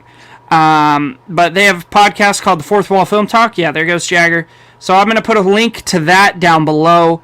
Go check it out. They have some great stuff on there. We may or may not be making an appearance on there quite soon. Talking about Charlie Kaufman's Peak. I'm thinking of ending things. But yeah, that's movie news. Jesus Christ. An hour 40. Okay. So we're going to try to keep the rest of this episode quick. Again, I want to make this announcement now. I may or may not be playing video games during episodes now because it helps my brain. Please, no judgment. Do you want to bust your Monsters Inc. really quick? Because neither of us have a lot to say that hasn't already been said, and then we'll talk about... Yeah. And I know, actually, I don't care if you guys judge me. I only care if Evan judges me, and I know Evan doesn't because I get it. We're similar. I was playing Metal Gear Solid 2 while watching Monsters Inc. Did not watch a lot of it. That's why I like playing like MLB The Show, because it's kind of mindless, and or like Siege, it's kind of mindless. So Metal Gear Solid not mindless. I played for 2 hours. 35 minutes of it was cutscenes. That's insane. Metal Gear Solid 4 Trey has the world record for longest cutscene of all time. It's 71 minutes. That's just a movie. It's the epilogue of the game is 71 minutes long. Yeah, that's just a movie. Kojima, Death Stranding, which I've talked about before, it has 12 hours of cutscenes. 12 hours. Yeah, I know, you've told me that. Yeah. But yeah, so we're gonna get into our IMDb reviews for the day. Keep it short and sweet. Yeah.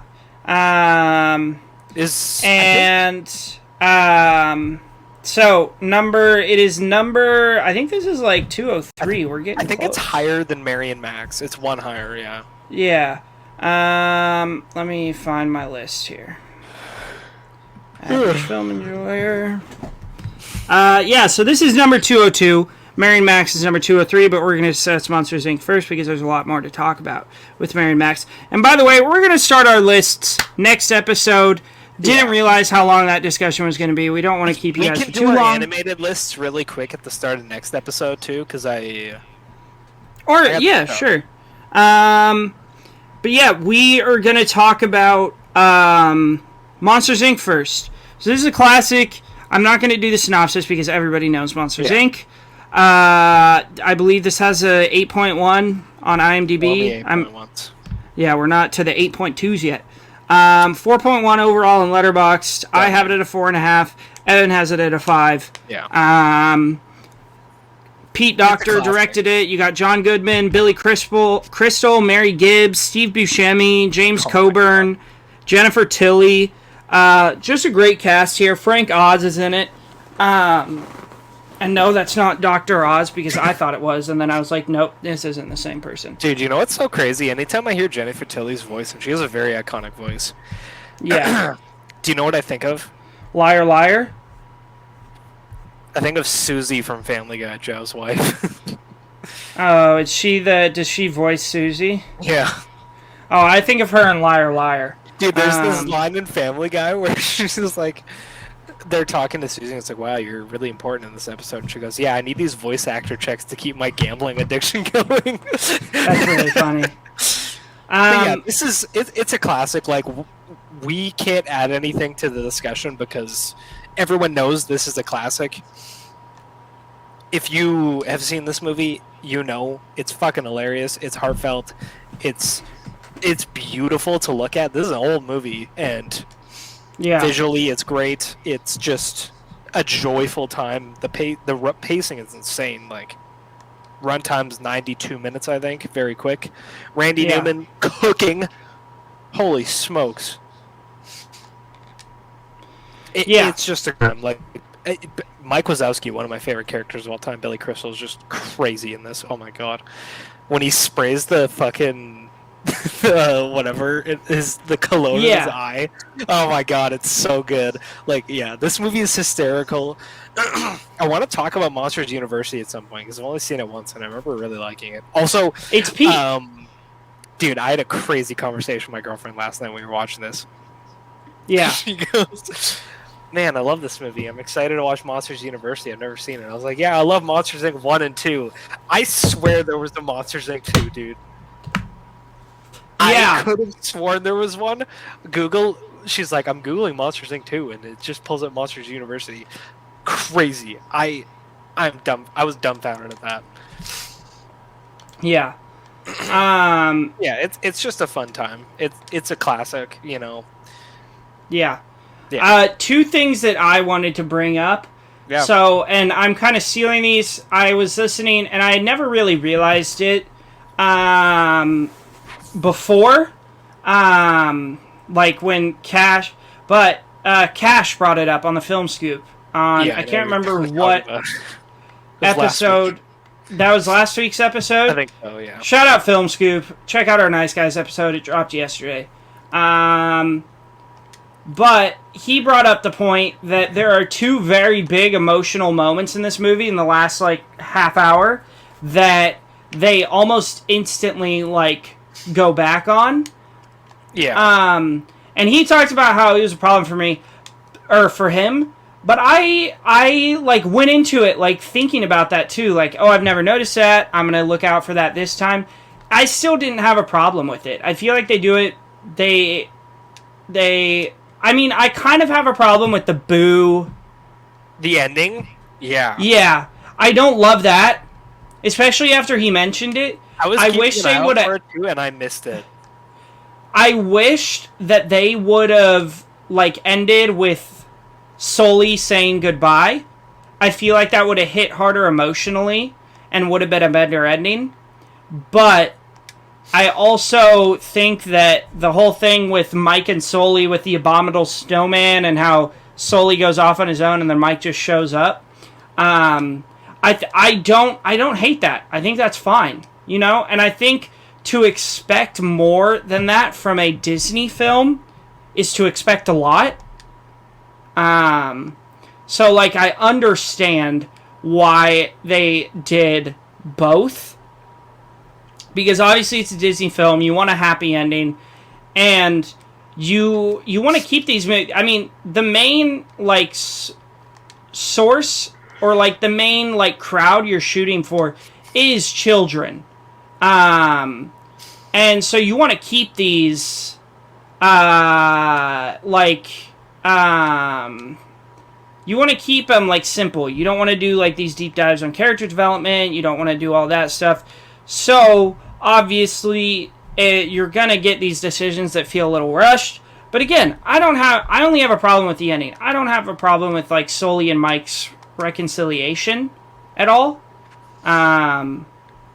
But, yeah, those are the two biggest things that I wanted to talk about. Obviously, you already mentioned the visuals are insane. The score goes insanely hard. John Goodman and Billy Crystal and even Steve Buscemi, they all give excellent voice performances. So yeah. So those are really my only thoughts on that. I really have more thoughts on Mary and Max, but if you have any last thoughts on Monsters Inc. Yeah, it totally belongs on the IMDb Top 250. Yep. It's a classic. If we do a like a top 10 animated movie list, this does have a chance, I think, of making it on there. Yeah, the 3 movies that I want on the list that I'm not sure if you've seen or love as much as me are The Princess and the Frog. Oh yeah, I love Princess and the Frog. It's peak. Fucking W, thank God. Yeah, I just don't have it logged right now. Okay, the next one, Tangled. I have such a soft spot it's for peak. Tangled. It's amazing. Yeah. Third one, okay, Perfect Blue. Have you seen it? No, is that the really dark one? It's like Black Swan, yeah. Yeah. Dude, no, I haven't. Shudder. It's on Shudder. Watch it. It's like I know. I should. Yeah. It's so good. But Princess and the Frog and Tangled, the 2 best Disney princess movies. My girlfriend says to me, she goes, "I want to watch The Princess and the Frog," and I was like, "That sounds fucking dumb." Because I don't love Disney movies. I like Pixar way more. She said it's set in New Orleans and all the music is like blues and jazz. And I was like, I'm in. We watched it when I can't remember his name. The mosquito is looking at the stars as he dies. Yeah. And inconsolably sobbing. Holy shit! And Keith David as the voodoo guy just cooks, so bro. Oh my god, Keith, that movie's so Keith good. David is like the GOAT. Yeah, I love Princess Keith and the David. Frog is amazing. And shout out Coco too for also making me sob my eyes out. Yeah.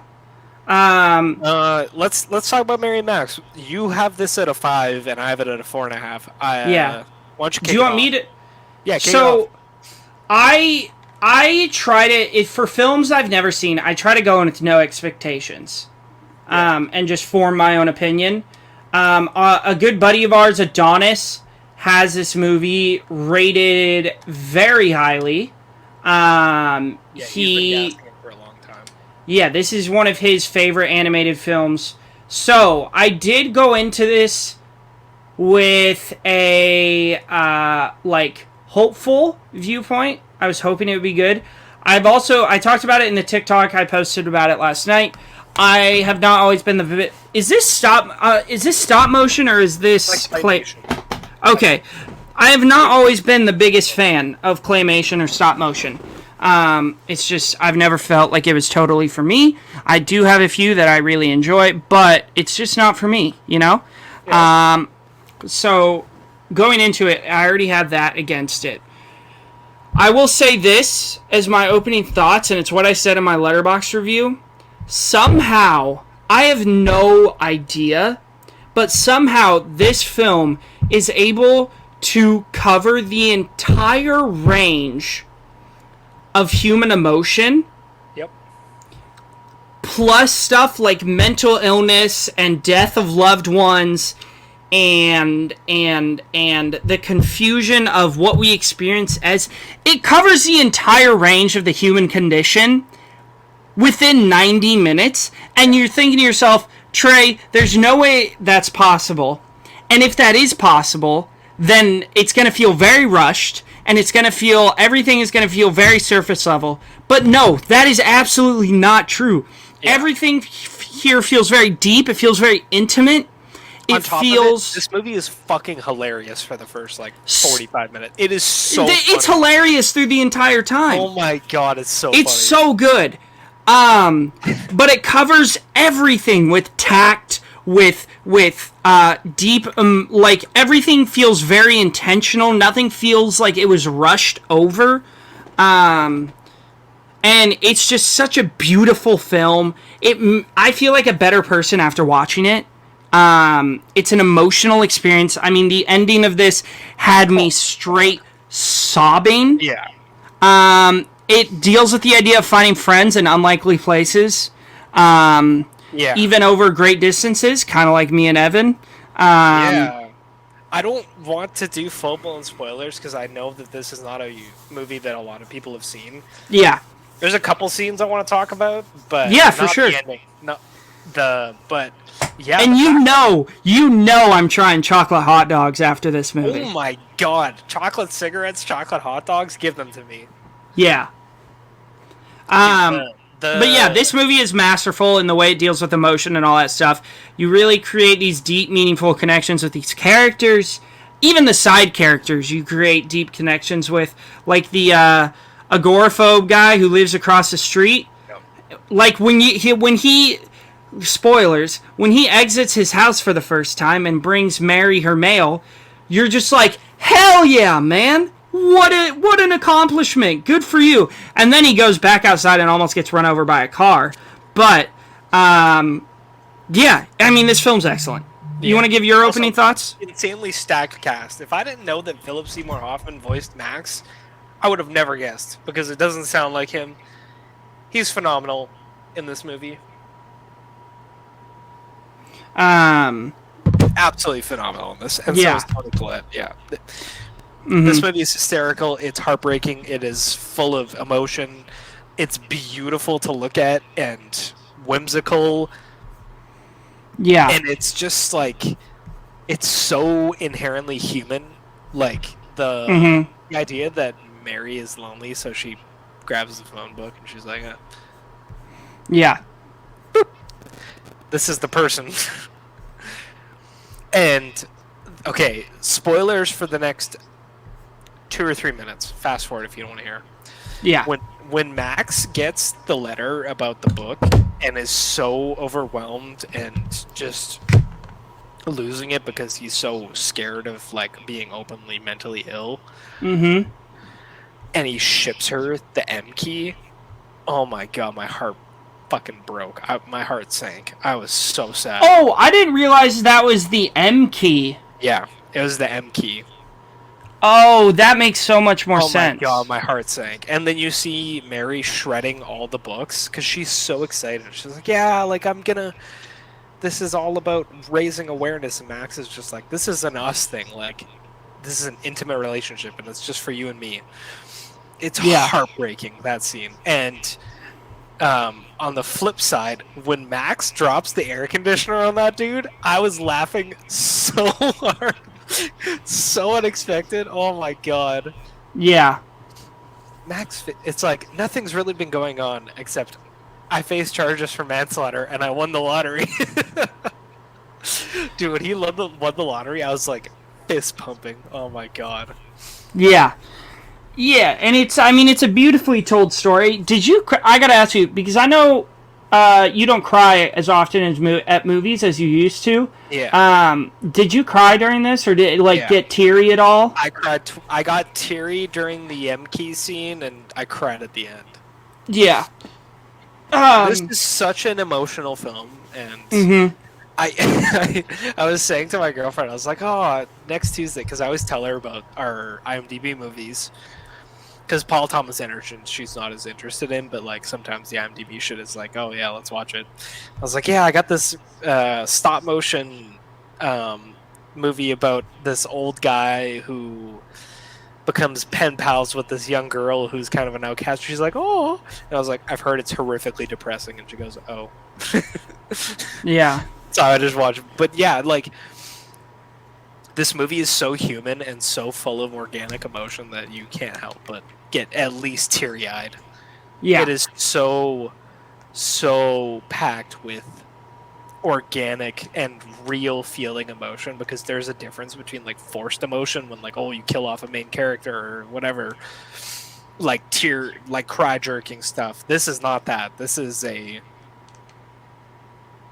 again, I don't think any scenes in this movie, I'll keep it spoiler free, are cry jerk. It's just a very human movie where you feel, and it feels natural too. It's so natural. It's so well written. At some point, you will relate to these characters, and you will.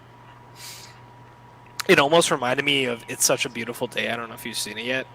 No, not yet. I know I need to. It's another very human feeling film, and yeah, it's just so raw and real, and I love it. I might raise it to a 5. I kind of want to. Yeah, and this is one, like, it even has high rewatchability. I think because so, it doesn't leave you feeling depressed. It leaves you feeling hopeful. It leaves you feeling peaceful, I would say. It's a very peaceful ending, yeah. And yeah, it's a sad movie, and yeah, it's got lots of sad shit in it, but it's funny, so I think the jokes are rewatch. Like when Mary is asking him about sex hysterical. Oh my god, they're so funny. And he's just like, it's so funny. Oh my god, it's so good. But yeah, this movie is extremely rewatchable in my opinion. It's hilarious and heartfelt and sad and it's super short too. It's a very easy watch. Yeah, streaming on Tubi right now. Go check it out. Yeah, I love Max's character design. And one thing that also made me really sad. Again, skip forward like 30 seconds if you don't want spoilers. When Mary got the removal of her birthmark, made me so sad. And then she was like just depressed about it afterwards. Like, well, no, she was. I think she was depressed because she goes over to talk to the Greek guy, voiced by the goat himself, Eric Bana. She goes over to talk to him, and then she's like all confident and stuff because she's gotten what she thought was holding her back from living a good life removed. And she's like, hey, how you doing? Like, flirting with him. And he goes, Mary, can I tell you something? And she's like, yeah, of course. And he goes, you have a little bit of poop on your shoe. Like, she had a little bit of poop on her shoe. And that's why she got depressed, because she realized that, like, it wasn't her birth. She got her birthmark removed for no reason. You know? Yeah. And, yeah, it's just a really beautiful film. I think everybody should watch this at least once in their life. Absolutely. Honestly, this might break into my top 10 animated. Oh, yeah.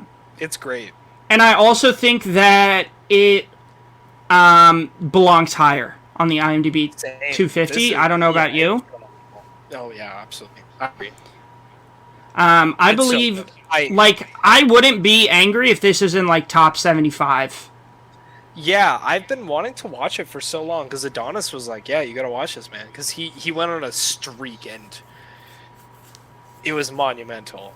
And he knows that I love movies about mental health, and this movie is really interesting about Asperger's and all this, and he's like, I think you really like this. And I started watching one day, but I was busy, so I turned it off, and I was like, I want to be in the right headspace to watch this. Yeah. And then, finally sitting down, I'm like, man, I should have watched this sooner. Like, it's so good. Yeah. It's a phenomenal. Oh, Jesus. What'd you do? My laptop I use as a surface, and it has a stand, and I just knocked over like 4 energy drink cans. Empty, I hope. Yes. Yes. Anyway, do you have any last thoughts on it? No, like all I want to say is watch this movie. Go and like, I know we've talked. I've tried to keep it, brief. Like, it's about pen pals. Like, go watch it. It's great. This is such a good movie, and I think it's one of those. All these film critics like Roger Ebert have those 101 movies you need to see before you die. Put this movie on that list, because this is such a organic and human film that. Yeah, you need to watch it before you die. Yeah. It's so good. Yeah, watch this movie. That's all I want to say. Watch it. Yeah. Well, before we get into what we've been watching, as always, thank you for joining us today, if you're still listening. Hopefully you are. If you're listening on Spotify, what? I hope you enjoyed me and Jagger yapping. I think our late night with the devil conversation was very productive and interesting. Yeah. And if you if you like our podcast and you're not already, if you're listening on Spotify, hit that follow button. If you're on Apple Podcasts, Amazon Music, add us, follow us, whatever it is. And if you watch us on YouTube, I know there's some of you out there that aren't subscribed to our channel. Subscribe! I know it. I see the statistics. I see you coming on our channel, watching our stuff, not subscribing. How dare you? If you want to make me smile, subscribe. Sorry, I'm plugging my laptop charger. Go subscribe. Maybe you won't want to subscribe after that. That was an insane angle.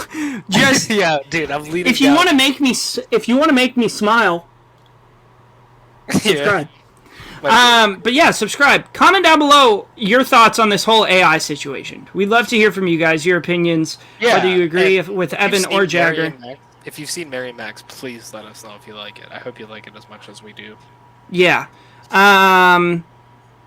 Follow us, subscribe, like the video. Check out our merch made all by our founding member, Jagger Nelson. It's at afepod.com. You can find all of our stuff there. What else? That's about it. Give us 5 stars on Spotify. Yeah, please do that, because we are, as we say at the beginning of the every episode, we are the greatest film podcast that you can find. All right, let's get into what we've been watching recently. Yeah. Outside of the reviews and Airhead, I only have 3. So we haven't talked about Roadhouse yet. Oh yeah, we can talk about it now if you want.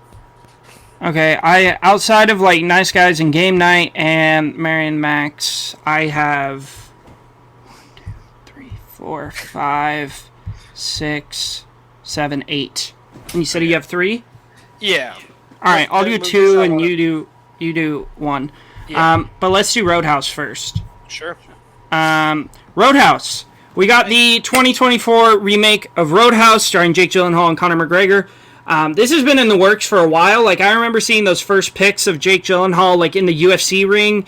Yeah. Nobody knew what they were for, but he was looking cut. He was looking good. Love to see it. This has been in the works for a while. Starring Conor McGregor. I had a blast with this. I think we both gave this the same rating, 3.5.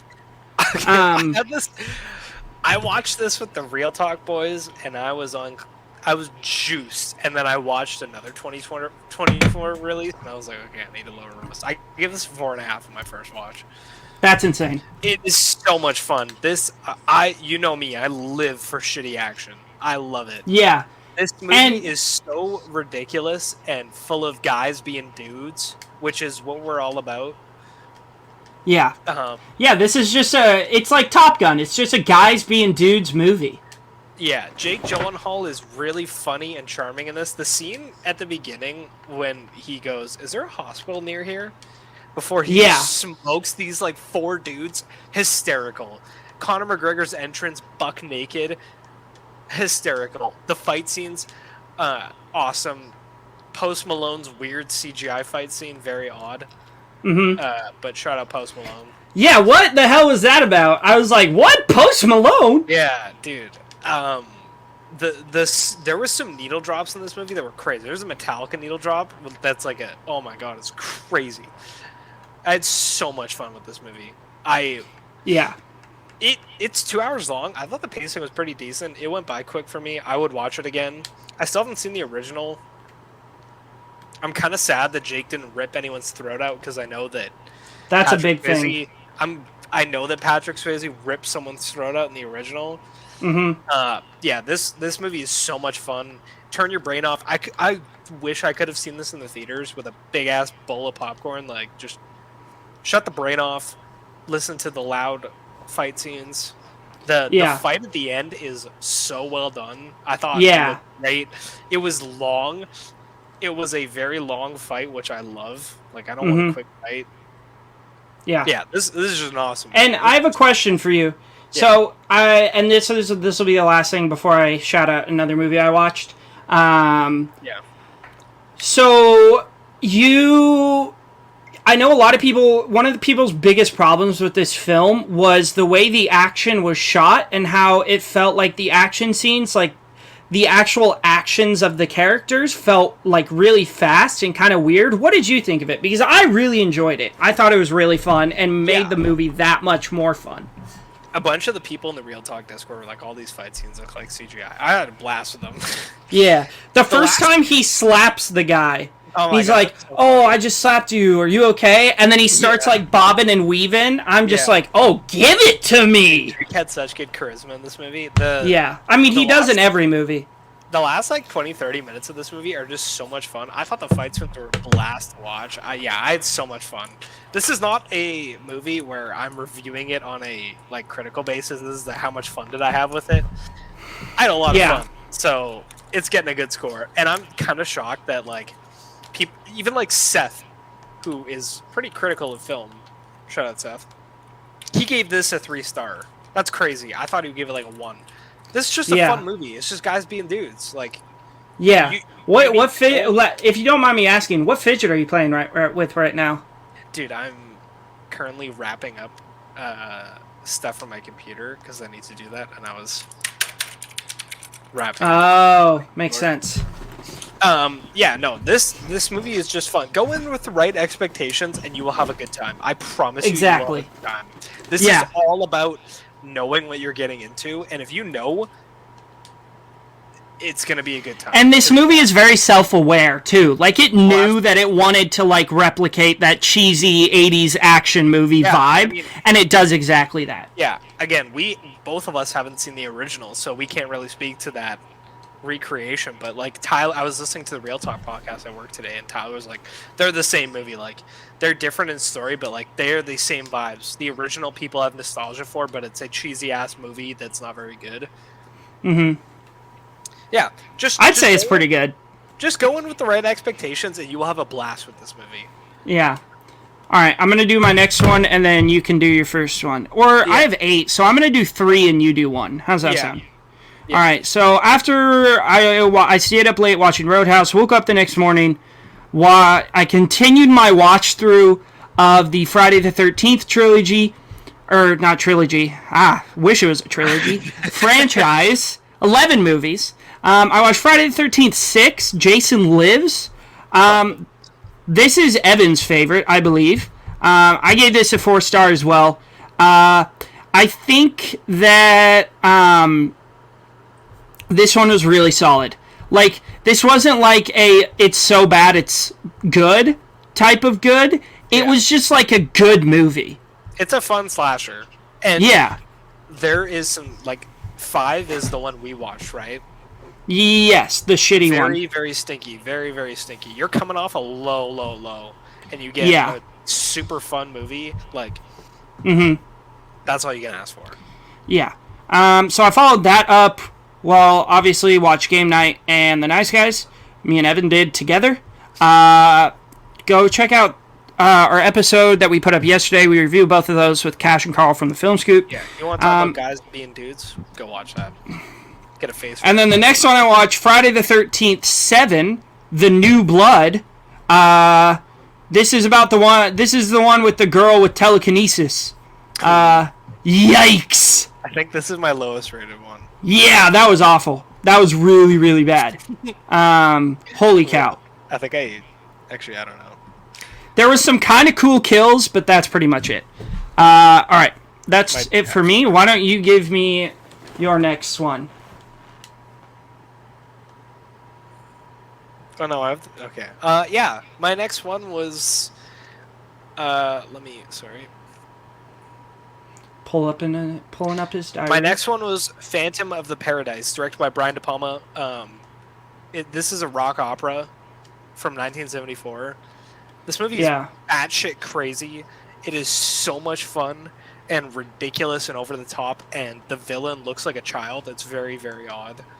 Yeah. The songs are great. The kills are good. The aesthetic is insane. Oh my god, this movie has the vibes.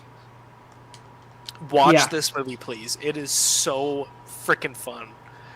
I won't even, like, not that the plot is, like, crazy important, but I'm not going to say much about it. Yeah, it is just so much fun and visually stunning.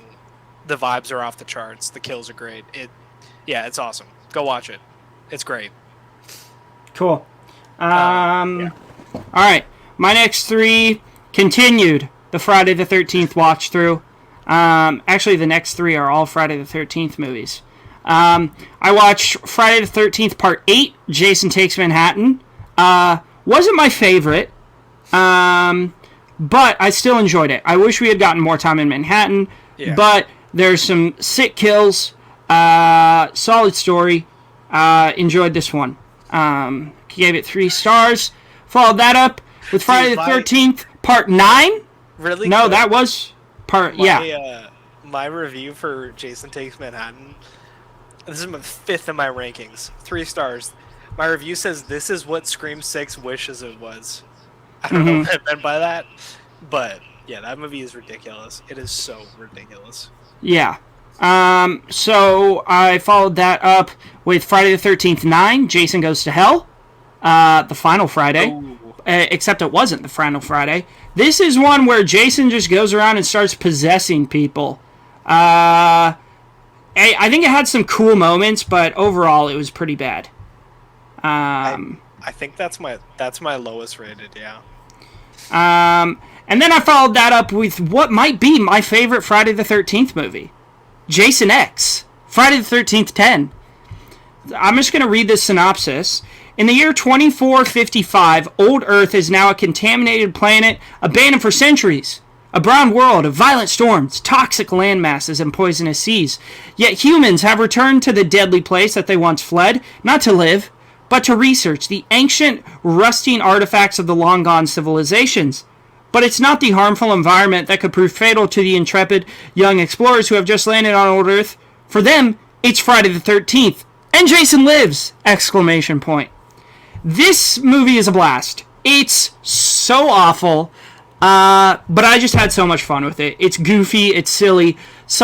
Outside of the nitrogen kills, some other really, really solid kills that were cool to watch.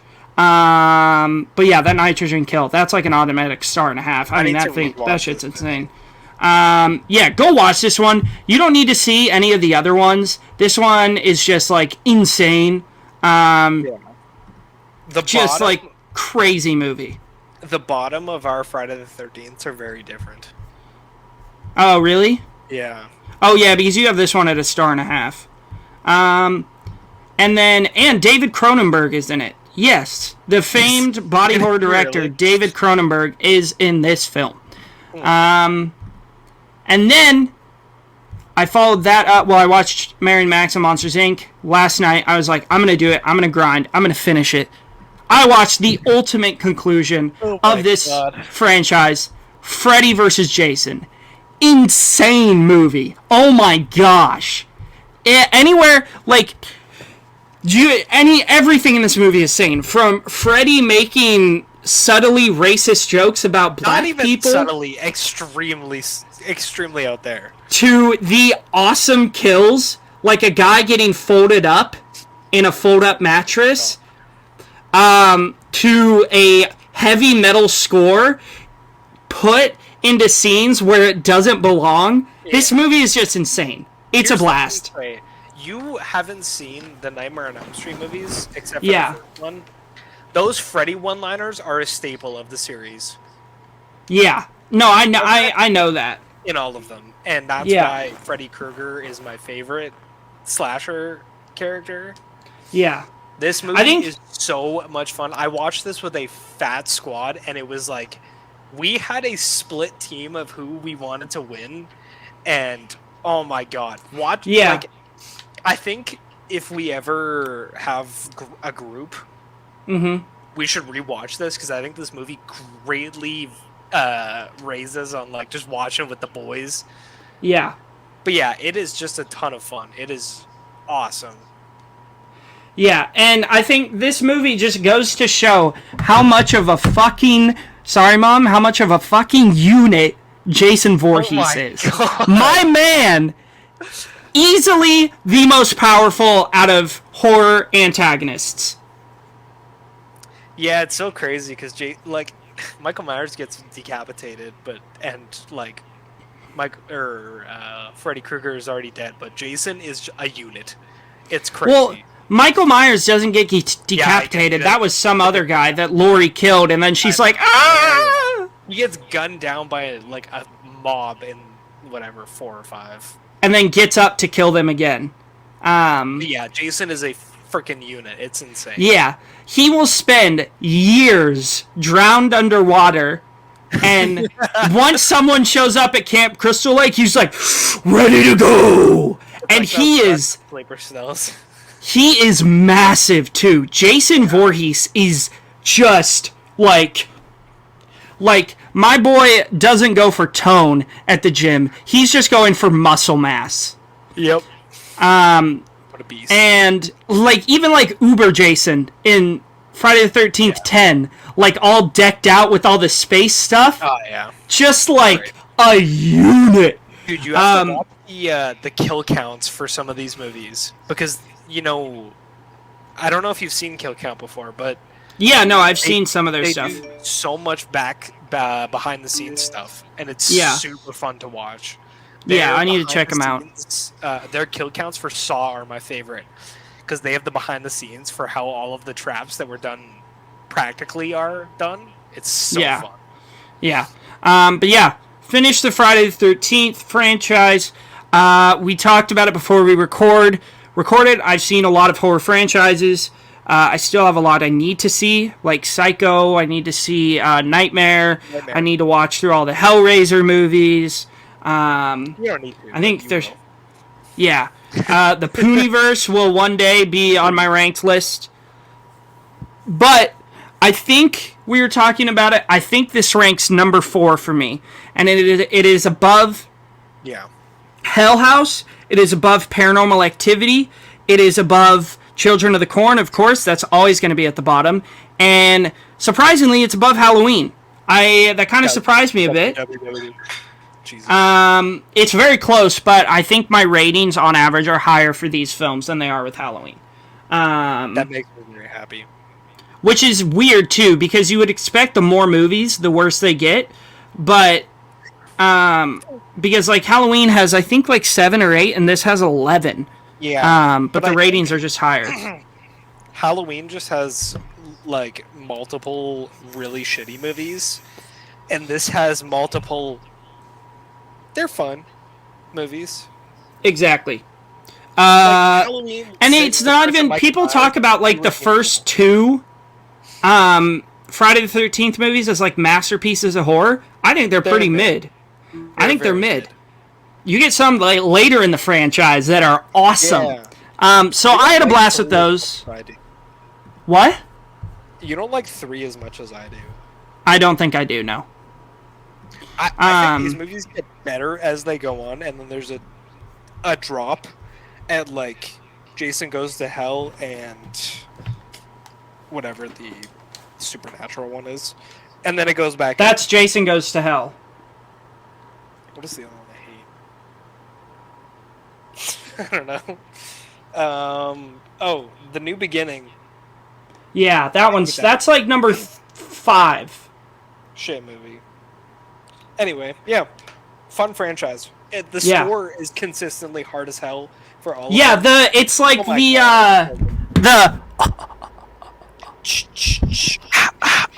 Oh my god, it's so God, dude, it's so unsettling. Although, if we're going over... I still need to watch the Exorcist movies. All those. If we're going on horror franchises, like, scores, it's not my favorite. The Exorcist and Halloween take that for me. I know you don't like the Halloween movies, but you gotta admit, the score bangs. The do-do-do-do-do-do-do-do. It's just, like, so good. And the Exorcist is awesome. Yeah, but so is this. It's the yeah, I guess. But yeah, I had a blast with those. Do you want me to just do my last one and then you can do your last 2? Yeah, sure. So this morning I watched Cut Bank, Like a Crime. I'm back to like shuffling the old watch list. I'm happy to be doing that. This is like a mystery crime thriller. Directed by Matt Shankman, who did a few episodes of WandaVision and is set to direct the Fantastic Four. Been meaning to check this one out for a while. You got Liam Hemsworth, Teresa Palmer, John Malkovich, Bruce Dern, Billy Bob Thornton, Michael Stuhlbarg, who I don't know if you would say, if you saw his face, you would know, you'd be like, oh, that guy. And Oliver Platt, who I don't know if you know him by name. You know Oliver Platt? Absolutely. Yeah, love Oliver Platt. So stacked cast. This one was okay. It felt like it had potential to be amazing. Like an Out of the Furnace, Fargo kind of type movie. Which I know we've glazed Out of the Furnace so many times. Very big. Oh, it's so peak. But yeah, I wanted to watch this, continue on my journey of trying to watch A24's complete filmography. I've seen 45. But, I mean, it was solid. 3 stars. Nothing amazing, but it did have some good moments. My review says, When Shit Hits the Fan, the movie. Because that's what this is. Sounds like up my alley. But yeah, I would definitely recommend it. It's a good watch. You're not going to walk away and be like, man, I just wasted all that time. I just wasted an hour. It's quick. It's an hour and a half. So yeah, that's what I've been watching. Right now I'm in the middle of a documentary on Netflix about the Paralympic Olympics. And that's really interesting as well. Check out, I can't remember what it's called, but the documentary about Nickelodeon and Oh yeah, Jagger. I was talking to Jagger about it. He says he's watching it through it right now, and it's really really well done, but it's really heavy. Yeah, I want to watch it. Yeah, I can imagine. Like Quiet. It's called like Quiet on Set. Quiet on Set. Yes, that's the dark side of kids' TV or something like that. Yeah, I really want to check that out. Yeah, my next watch was Drive Away Dolls. I went in with very low expectations because most of my mutuals fucking hate this movie. Like less than 2 stars, like star and a half star. That's crazy. This is such a fun movie. Margaret Qualley, shout out to being one of the hottest people on the planet. Also, Agreed. She's lesbian in this movie, so crank that up like 1 to 2.5 stars. Holy shit. Okay, the script is decently tight. It's not as tight as a normal Coen Brother movie, and I don't think it has the juice of a normal Coen Brother movie.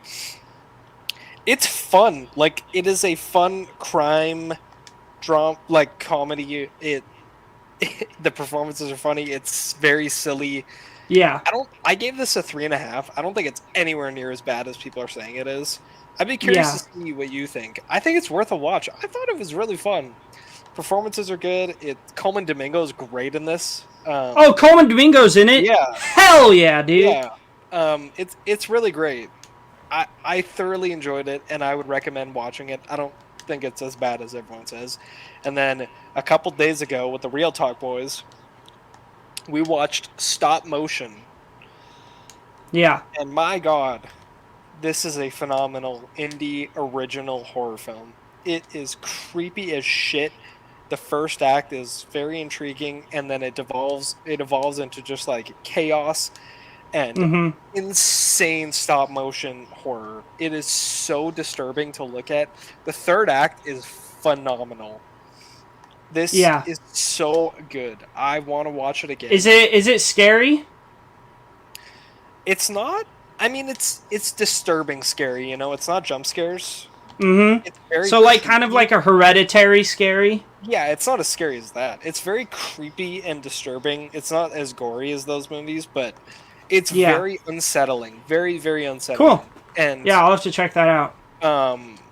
The performances are really good. It reminded me of this movie Censor, which I don't know if you've seen. If you haven't, I highly recommend it, which is about a woman who works for like the British Film Institute who does like the ratings on movies, like R, PG-13, all those. Yeah, I don't think I've seen that one. And she watches this movie that very closely replicates something that happened to her. It's amazing. That sounds so peak. It is so fucking good. Censor is amazing.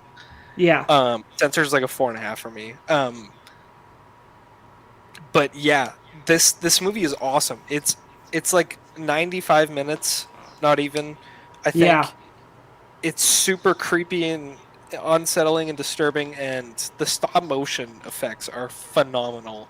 They're so good. This is the original horror that I'm talking about when I'm like, yeah, indie horror is popping off, and please don't stop.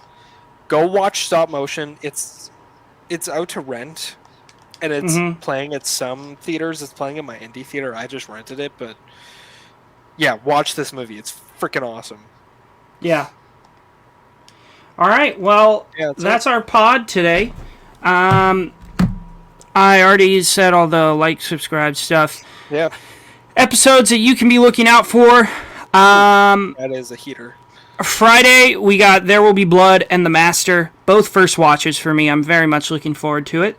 So excited. Next Tuesday, we got another heater, Dead Poets Society, one of the greatest coming-of-age films. Yes, sir. I'm glad you agree. Do you have it at a 5 stars as well? Yeah. Good. I have it below Goodwill Hunting, but it's still a 5-star for me. Yeah. And we'll be reviewing that and Mr. Smith Goes to Washington. Mr. Smith Goes to Washington.